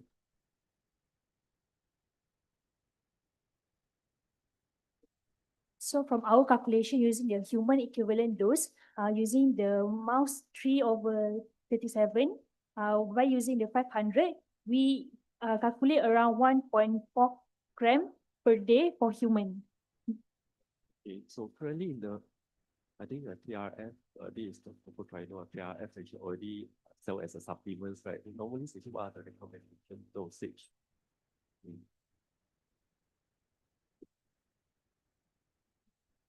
For current studies that are available online, most of the studies are actually using 200 to 400 milligram per day using a supplement. However, there's also a study using up to it suggests a upper limit in human is between 1,000 to 1,500 milligram per day for human. So the dose actually you calculated here is actually at the maximum already. Oh, okay. All right. Okay. Thank you. Thank you very much for sharing your work. I believe that in your work, you did not challenge the mice with any damaging effect to the liver, right? Okay. Yes. So since you're using healthy mice, and I'm just wondering, like when you mentioned about hepatoprotective potential of your tocotrienol in this case, how do you see that it will protect the liver, and from what it will protect in your application? So as we said earlier, we using proteomic analysis using Shinigo and Aurora. So we found the pathway and proteins that are activated by this TRF and shows what effect that it has on the liver. So from that pathway, if it's activated, that's how we find the results. So we have chemical carcinogenesis, xenobiotic detoxification, lipid metabolism, energy metabolism. So all of this pathway is ranked by Shinigo, and we hope to show you more result as we do have more result about this research, but because it's a time constraint and e-poster, we show you the result that we like to present to you that make you interested more. Thank you very much. Well done. Thank you, judges. Judges, please take 1 minute to finalize your scores and comments.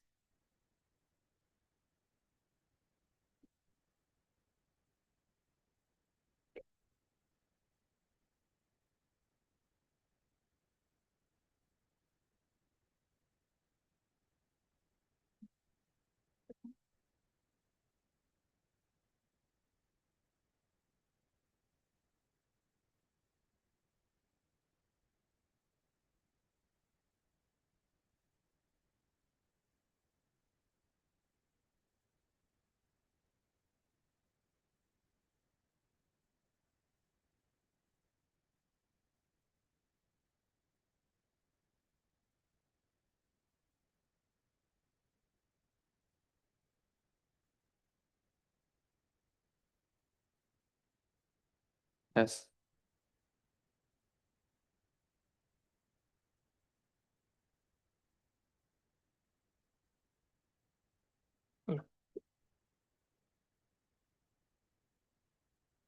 Thank you, judges, and Group SSM 8 will now proceed to the next group. Now, We would like to invite Group SSM 18, represented by Mr. Tarvin Analaki Sivabalan, to present their research project.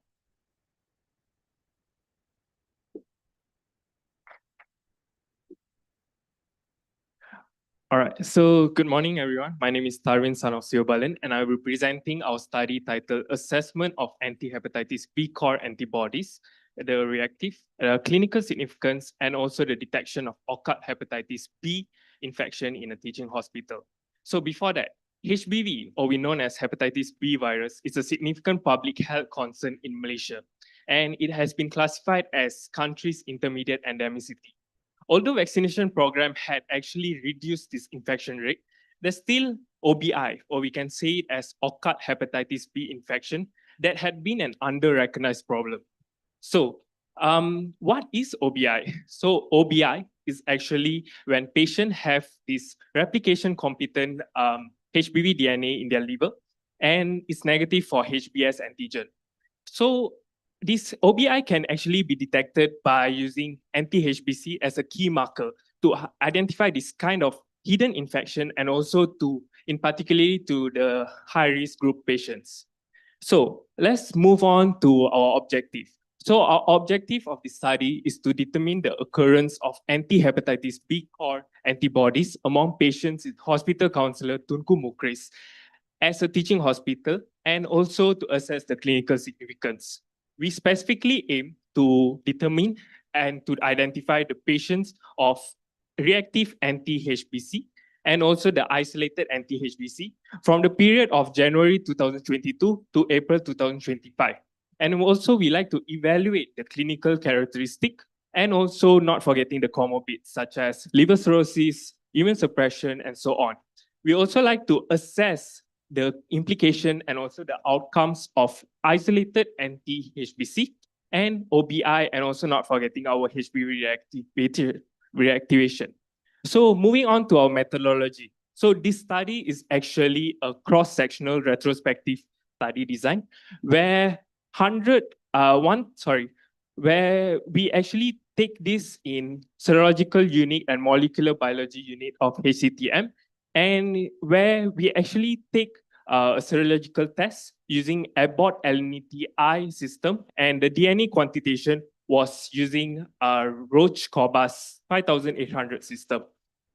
And also, we like to say that we are the clinical diagnosis and also our comorbids were taken using hospital information system and was analyzed using SPSS system version 25. Okay, so let's move on to our highlight of this study, which is our results. So among the samples, we collected 2,039 samples. So among them, there was 391 patients, which was, as you can see here, there was 391 patients which was anti-Hep B core positive. And among them, there was 64 patients which was positive hepatitis B antigen, which can say as ongoing infection. And also we have 73 patients which was isolated anti-HBs. So we can say that this is basically where you have negative anti-hepatitis B surface negative and also hepatitis B surface antigen negative. And then moving on from that, we can also focus on our occult. So occult hepatitis B, we have 15 cases. Among them, there was 8 cases which was under categorized of isolated hepatitis B core. So what we like to say is that this isolated is basically a viral persistence and can remain as a hidden infection. So it's important to know it earlier. And then moving on, we would like to focus on the clinical profiles. So clinical profiles, as you can see from here, we have 86 patients of our test was at least have one comorbids. And among them, immune suppression was the highest and followed by liver cirrhosis, HCC, renal failure, and transplant, and so on. And also do take note that OBI is strongly associated with this kind of infection, especially immune suppression, HCC, and OBI. So it will actually cause HBV reactivation and cause disease progression in the future. Okay, so moving on from the results, I would like to say that in conclusion, anti-HBC is very common in their hospital settings, no matter where you are and so on. And it's mainly in older men, Chinese ethnicity group, and also chronic medical condition patients. We like to say that comprehensive HBV screening is essential, especially triple panel screening, because it have a better identifying the profiles and better identifying at-risk individuals, especially this OBI and isolated infection, where normally you can say that even though they have low prevalence and so on, they have this hidden infection where need to be detected and so on. And further studies need to be done for these high-risk group patients and also antenatal groups for a better support towards Malaysia elimination of HBV and also prevention of mother-to-child transmission. That's all from us. Thank you. Thank you, Mr. Tarvin. We'll now move on to the Q&A session. Judges, you may begin. All right, okay, thank you for your presentations. So currently, actually, the hospital is testing it already about on limited number of patients. So how they select the patients that will be tested for hepatitis? So, so firstly, we select patients who are 18 years old and above. And then we screen whoever has an anti-HB core total positive. Then we will identify them. So in this, we have 391. And then further going down, we will identify and check their surface antigen, antibody, and so on. So in the hospitals, actually, how the clinician determine whether the patient need the screening or not? So for example, patients who are at risk, maybe they do have liver cirrhosis, HCC, end-stage renal failure. Those are the patients who are tested for surface antigen or antibodies for surface antigen. So, but the thing, what differentiates normal hospital setting and our research is that in hospital settings, doctors would carry out tests which they think that it is important, that would show whether a patient has the disease or any risk of transmitting the disease. But what we are trying to tell in our study is that even based on CDC, it is recommended to do triple testing to get the surface antigen, the antibody for the surface antigen, and also the antibody for the core total, so that this will tell us the complete hepatitis B virus status of the patient. Because what actually happens is that surface antigen is very common screening. But let's just say that individual patient is negative for surface antigen, but he can have the DNA, which we didn't test for, the doctors didn't test for in the hospital. So what we are trying to say is that this patient, surface antigen negative, but has the DNA positive, it is considered an occult, a hidden infection, which the doctor didn't test. So that's why we are trying to say that triple testing is recommended and it is very important, which is what we are trying to tell in our research here. So for your studies, I think we found that the occult infection rate is 3.8% of the total patients. So, okay, so what's the recommendation in future? So who will be the high risk group that you think that you can screen for all this, because all this will put extra cost, extra burden? Thank you for the question. So the reason why the DNA or the occult number is quite low is because of our sample size is low.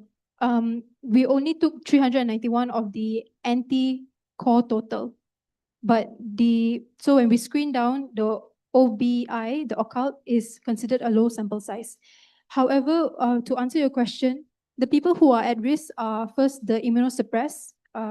They're either having immunosuppressive therapy, they have organ transplant, and HCC or liver cirrhosis. So these are the targeted groups that we need to screen, where we recommend because of studies and including our research here. School are currently screened for DNA. DNA, no, it's not compulsory or recommended. The doctors can do it if they deem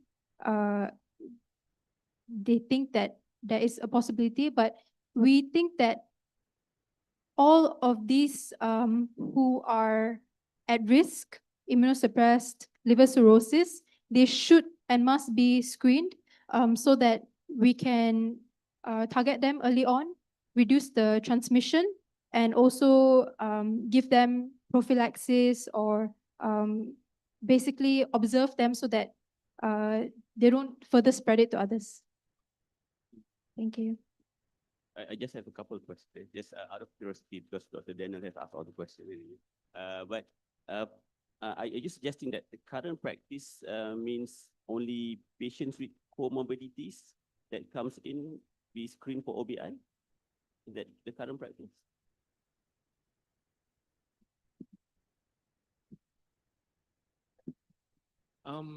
To answer that question, there's no current practice to screen OBI. There's only some standards where some people start to do HBS antigen screening only, or some people takes the initiative to do triple panel screening. So there's no screening specifically for OBI and for comorbids, but we need to do that test in order to have prevent the risk of transmission, reactivation, and also disease progression. Especially there was a study done in Italy where they said that 80% of cases of OBI have a risk of disease progression in HCC. So we need to take it more seriously on this screening rather than just HBS antigen screening only. And my last question, because this is retrospective study, you mentioned that I think the one that show like common occurrences in the Chinese ethnicity, right? And any reason for that from your reading?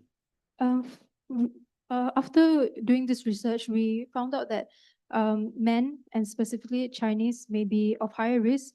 It could be due to behavioral risk factors or occupational. So behavioral could be multiple sex partners. It could also be due to tattooing, and also occupational risk could be needle stick injury.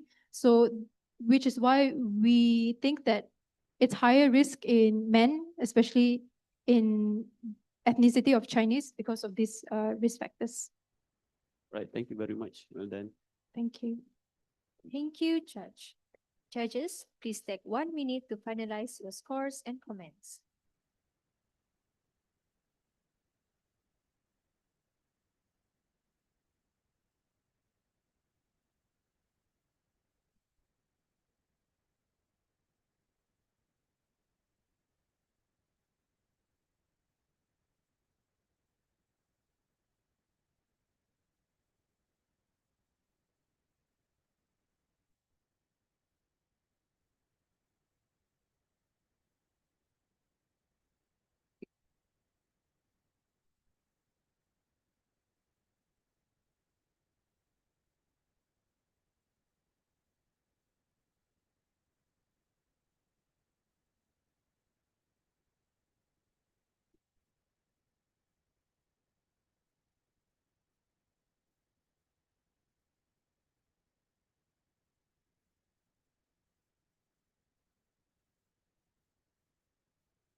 Thank you, judges and group SSM 18. We'll now proceed to the next group. We would like to invite group SSM 20, represented by Mr. Tesigan Ganasan, to present the research project.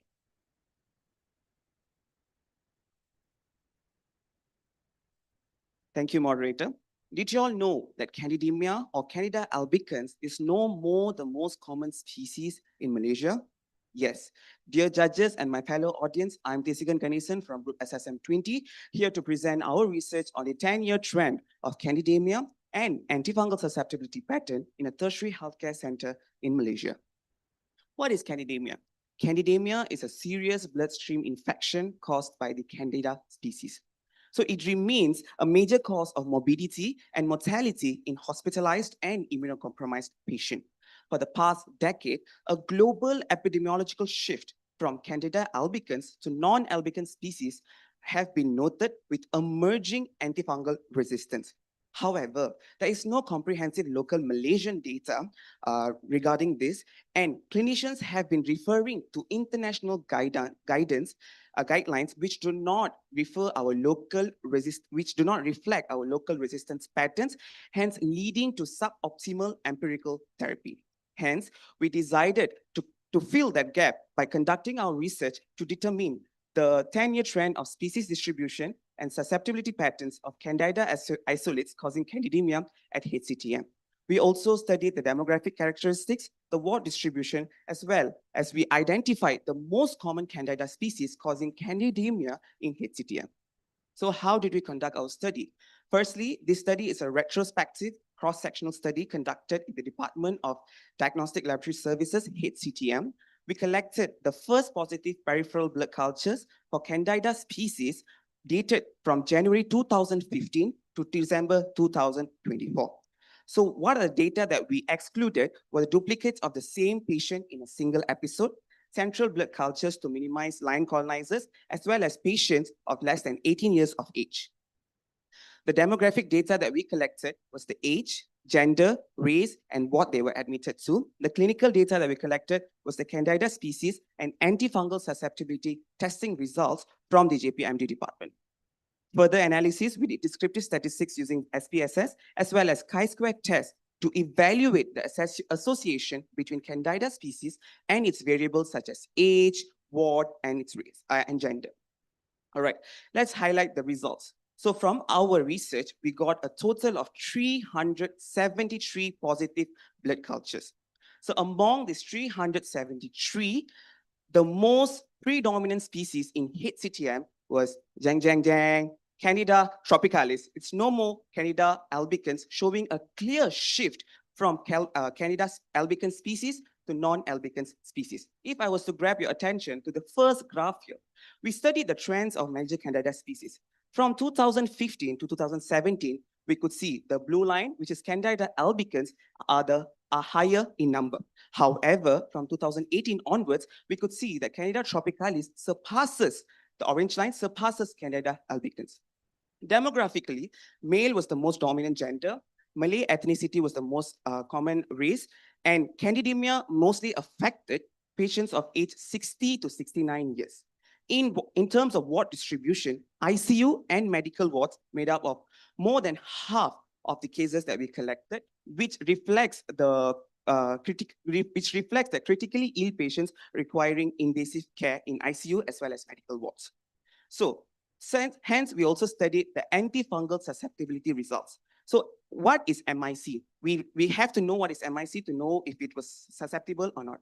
MIC basically means minimum inhibitory concentration, which basically defines the lowest concentration needed for an antifungal agent to stop the isolate from growing.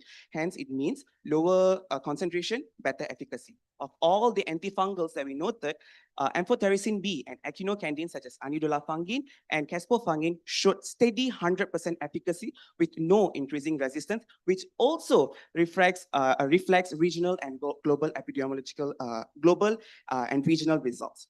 If I was to grab your attention to the last graph here, fluconazole, which is an azole, it shows azole resistant especially to Candida glabrata as well as Candida parapsilosis over the years. This is also supported with results from by Cabrera Guerrera done in 2025. Hence, we also further conducted chi-square analysis to study the association between Candida species and ward type, which showed significant association P equals to 0.002.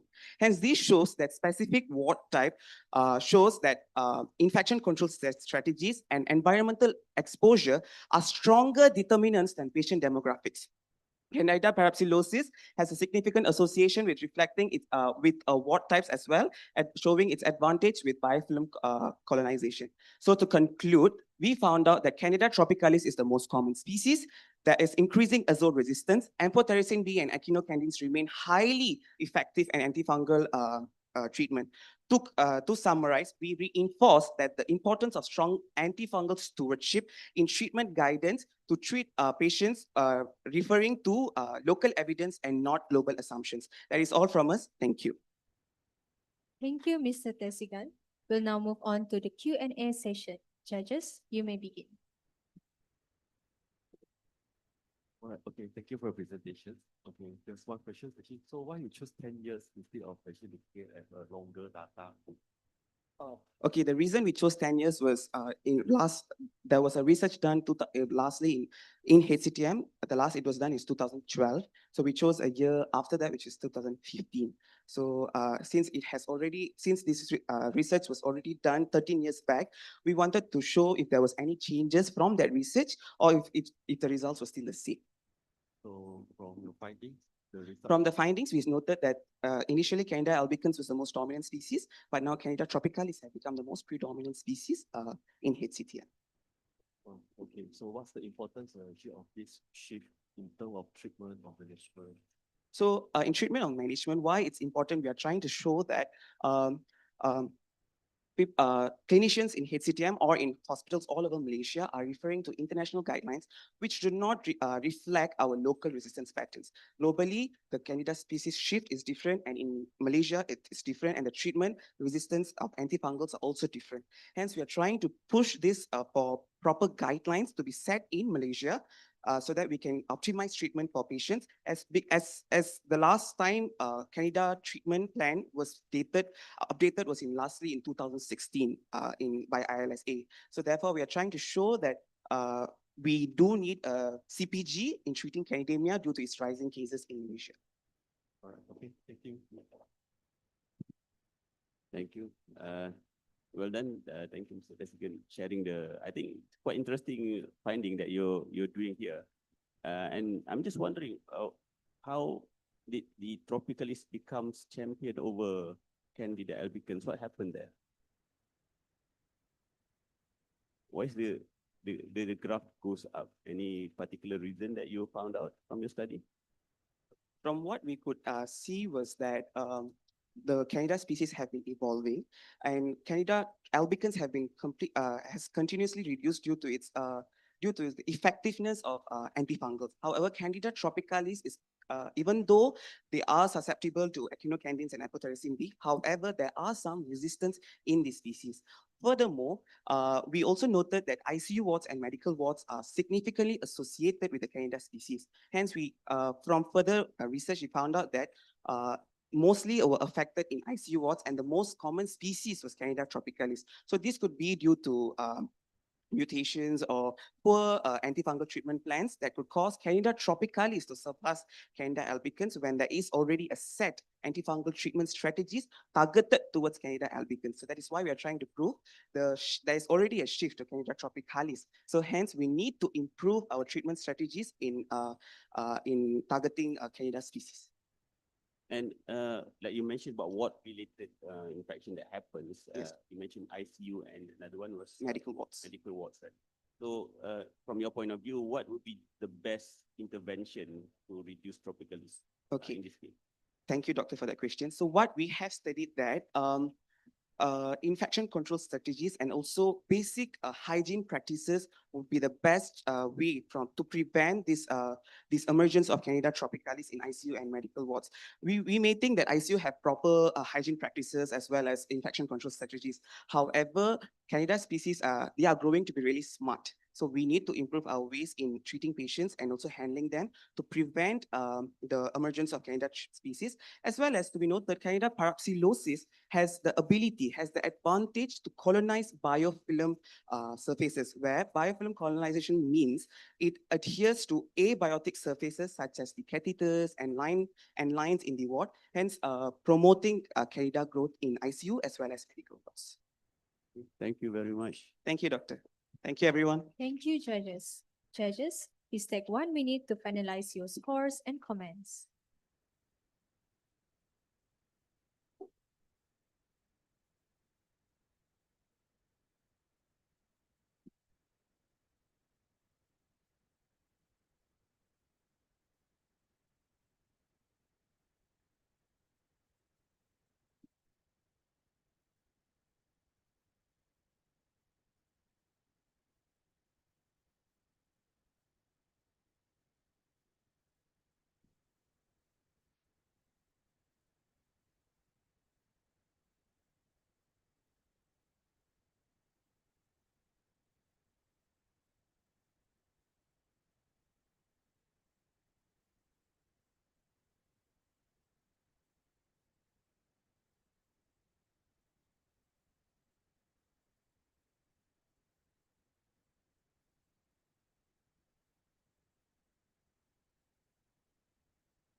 Thank you, judges and Group SSM 20.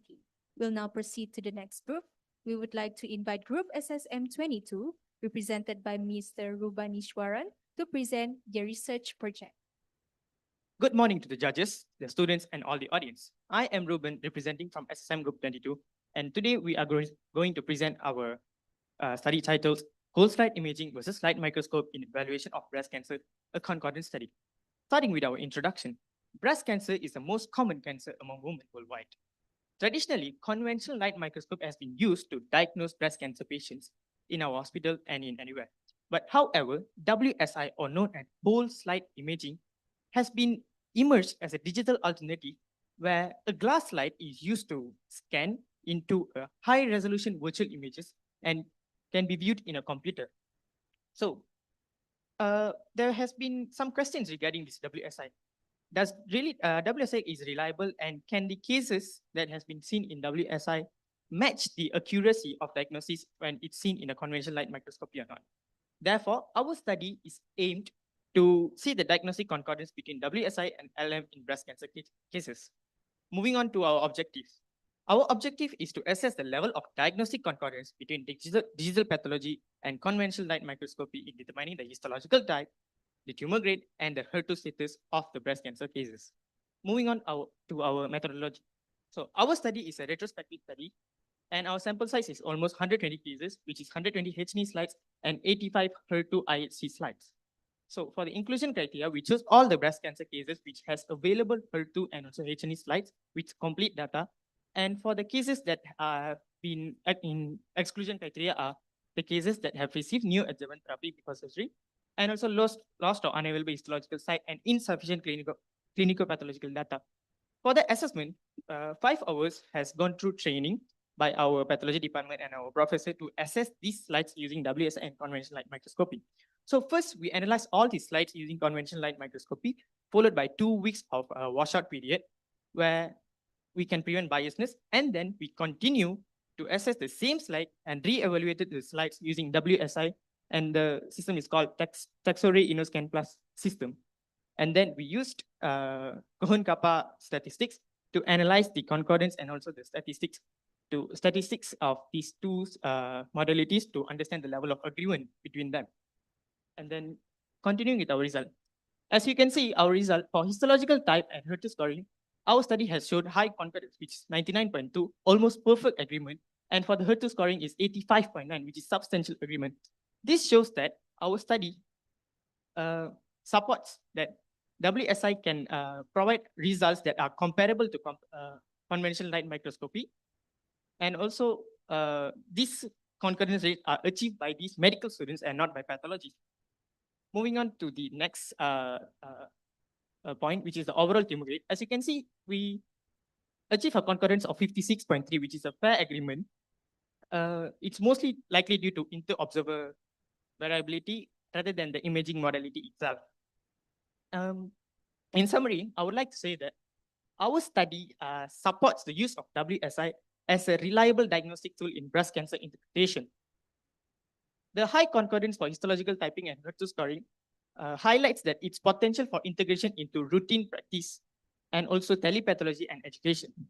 And the slightly lower level of concordance for tumor grade is suggests that it is most likely due to inter-observer variability, and also it is not due to the concordance rate is also due to the training requirement of the medical students. And then moving on to our limitation, there are several limitations for our studies. First is it is a single center study which is conducted in HCM, which limits generalizability. And secondly, it is a relatively small sample size, especially for HER2 high HC cases, which only at 85 cases. And third will be the observer's variability may influence the grading outcome despite blinding. And finally, the variation in digital screening resolution and navigation tools could affect the WSI assessment. And moving on to our strength, despite this kind of limitation, our study shows comprehensive evaluation of multiple diagnostic parameters, as you can see, and also inclusion of both pathologists and medical students. And finally, the use of robust statistical measurements for agreement. And finally, and most importantly, the use of local evidence supporting Malaysia's move towards the digital transformation in histopathology. And finally, I would like to acknowledge our Prof. Dr. Tan Gyok Chin for their guidance and mentorship. And Thank you so much. That's it from us. Thank you, Mr. Rubanishwaran. We'll now move on to the Q&A session. Judges, you may begin. Okay, thank you for your presentations. So you use two different type of WSI and also a light microscope to evaluate. So which one tend to give higher score and any false positive or false negative result? Okay, so thank you for the question. So we believe that our gold standard remain as the light microscope in terms of the diagnostic tool, and for the WSI for now, is just become a complementary tool. It cannot be a diagnostic tool for the if diagnostic tool for the especially for our breast cancer.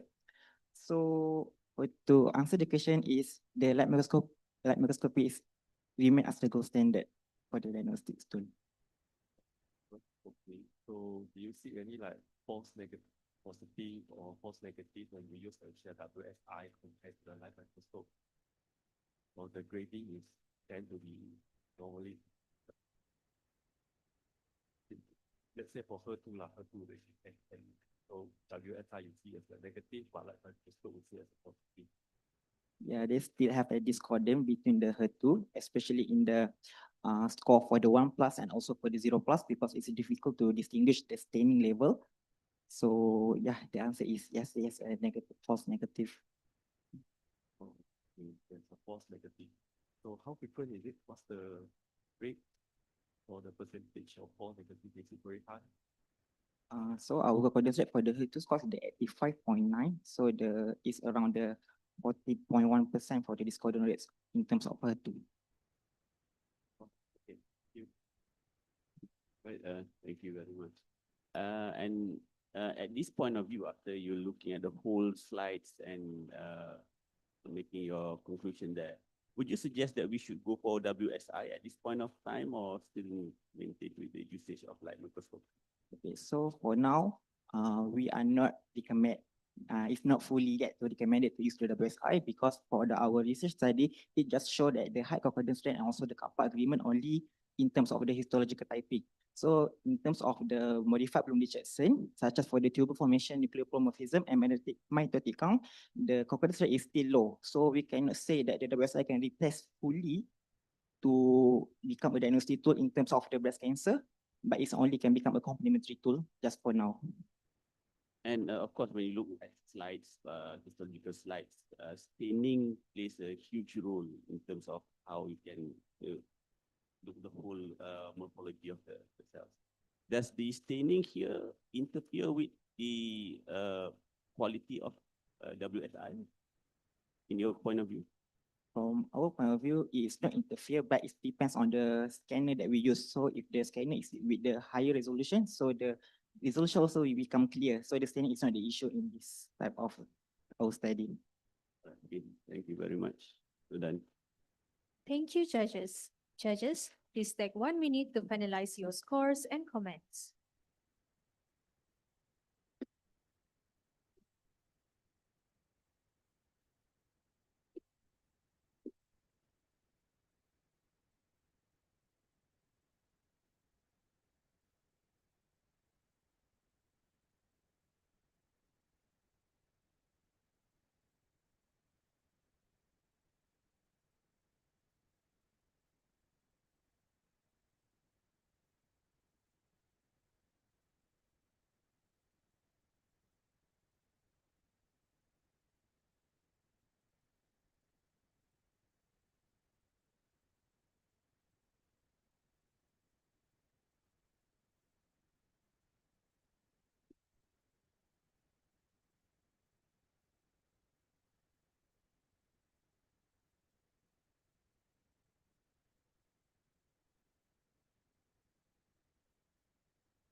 Thank you, judges and Group SSM 22.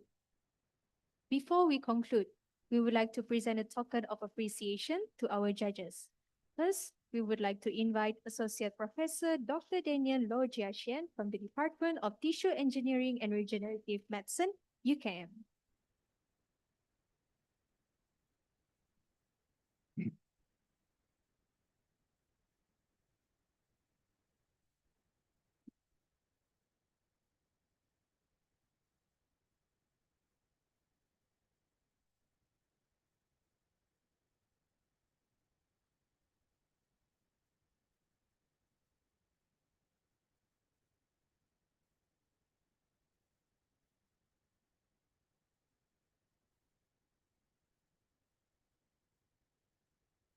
Next, we would like to invite Associate Professor T.S. Dr. Rizal Associate Professor T.S. Dr. Rizal Ishak from the UniKL Institute of Medical Science Technology.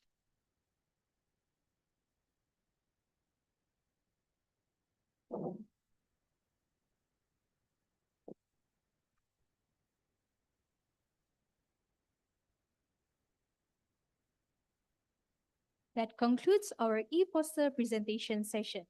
On behalf of the organizing committee, I would like to sincerely thank our judges for their valuable time and constructive feedback, and our participants for their hard work and dedication.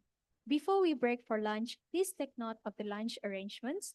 UKM participants, kindly proceed to the auditorium entrance, while judges, please proceed to the lobby utama bangunan tambahan. We also invite everyone to stay for the forum by Prof. Shirin, followed by the closing ceremony later. Thank you once again and enjoy your meal.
Test.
Tengah tunggu.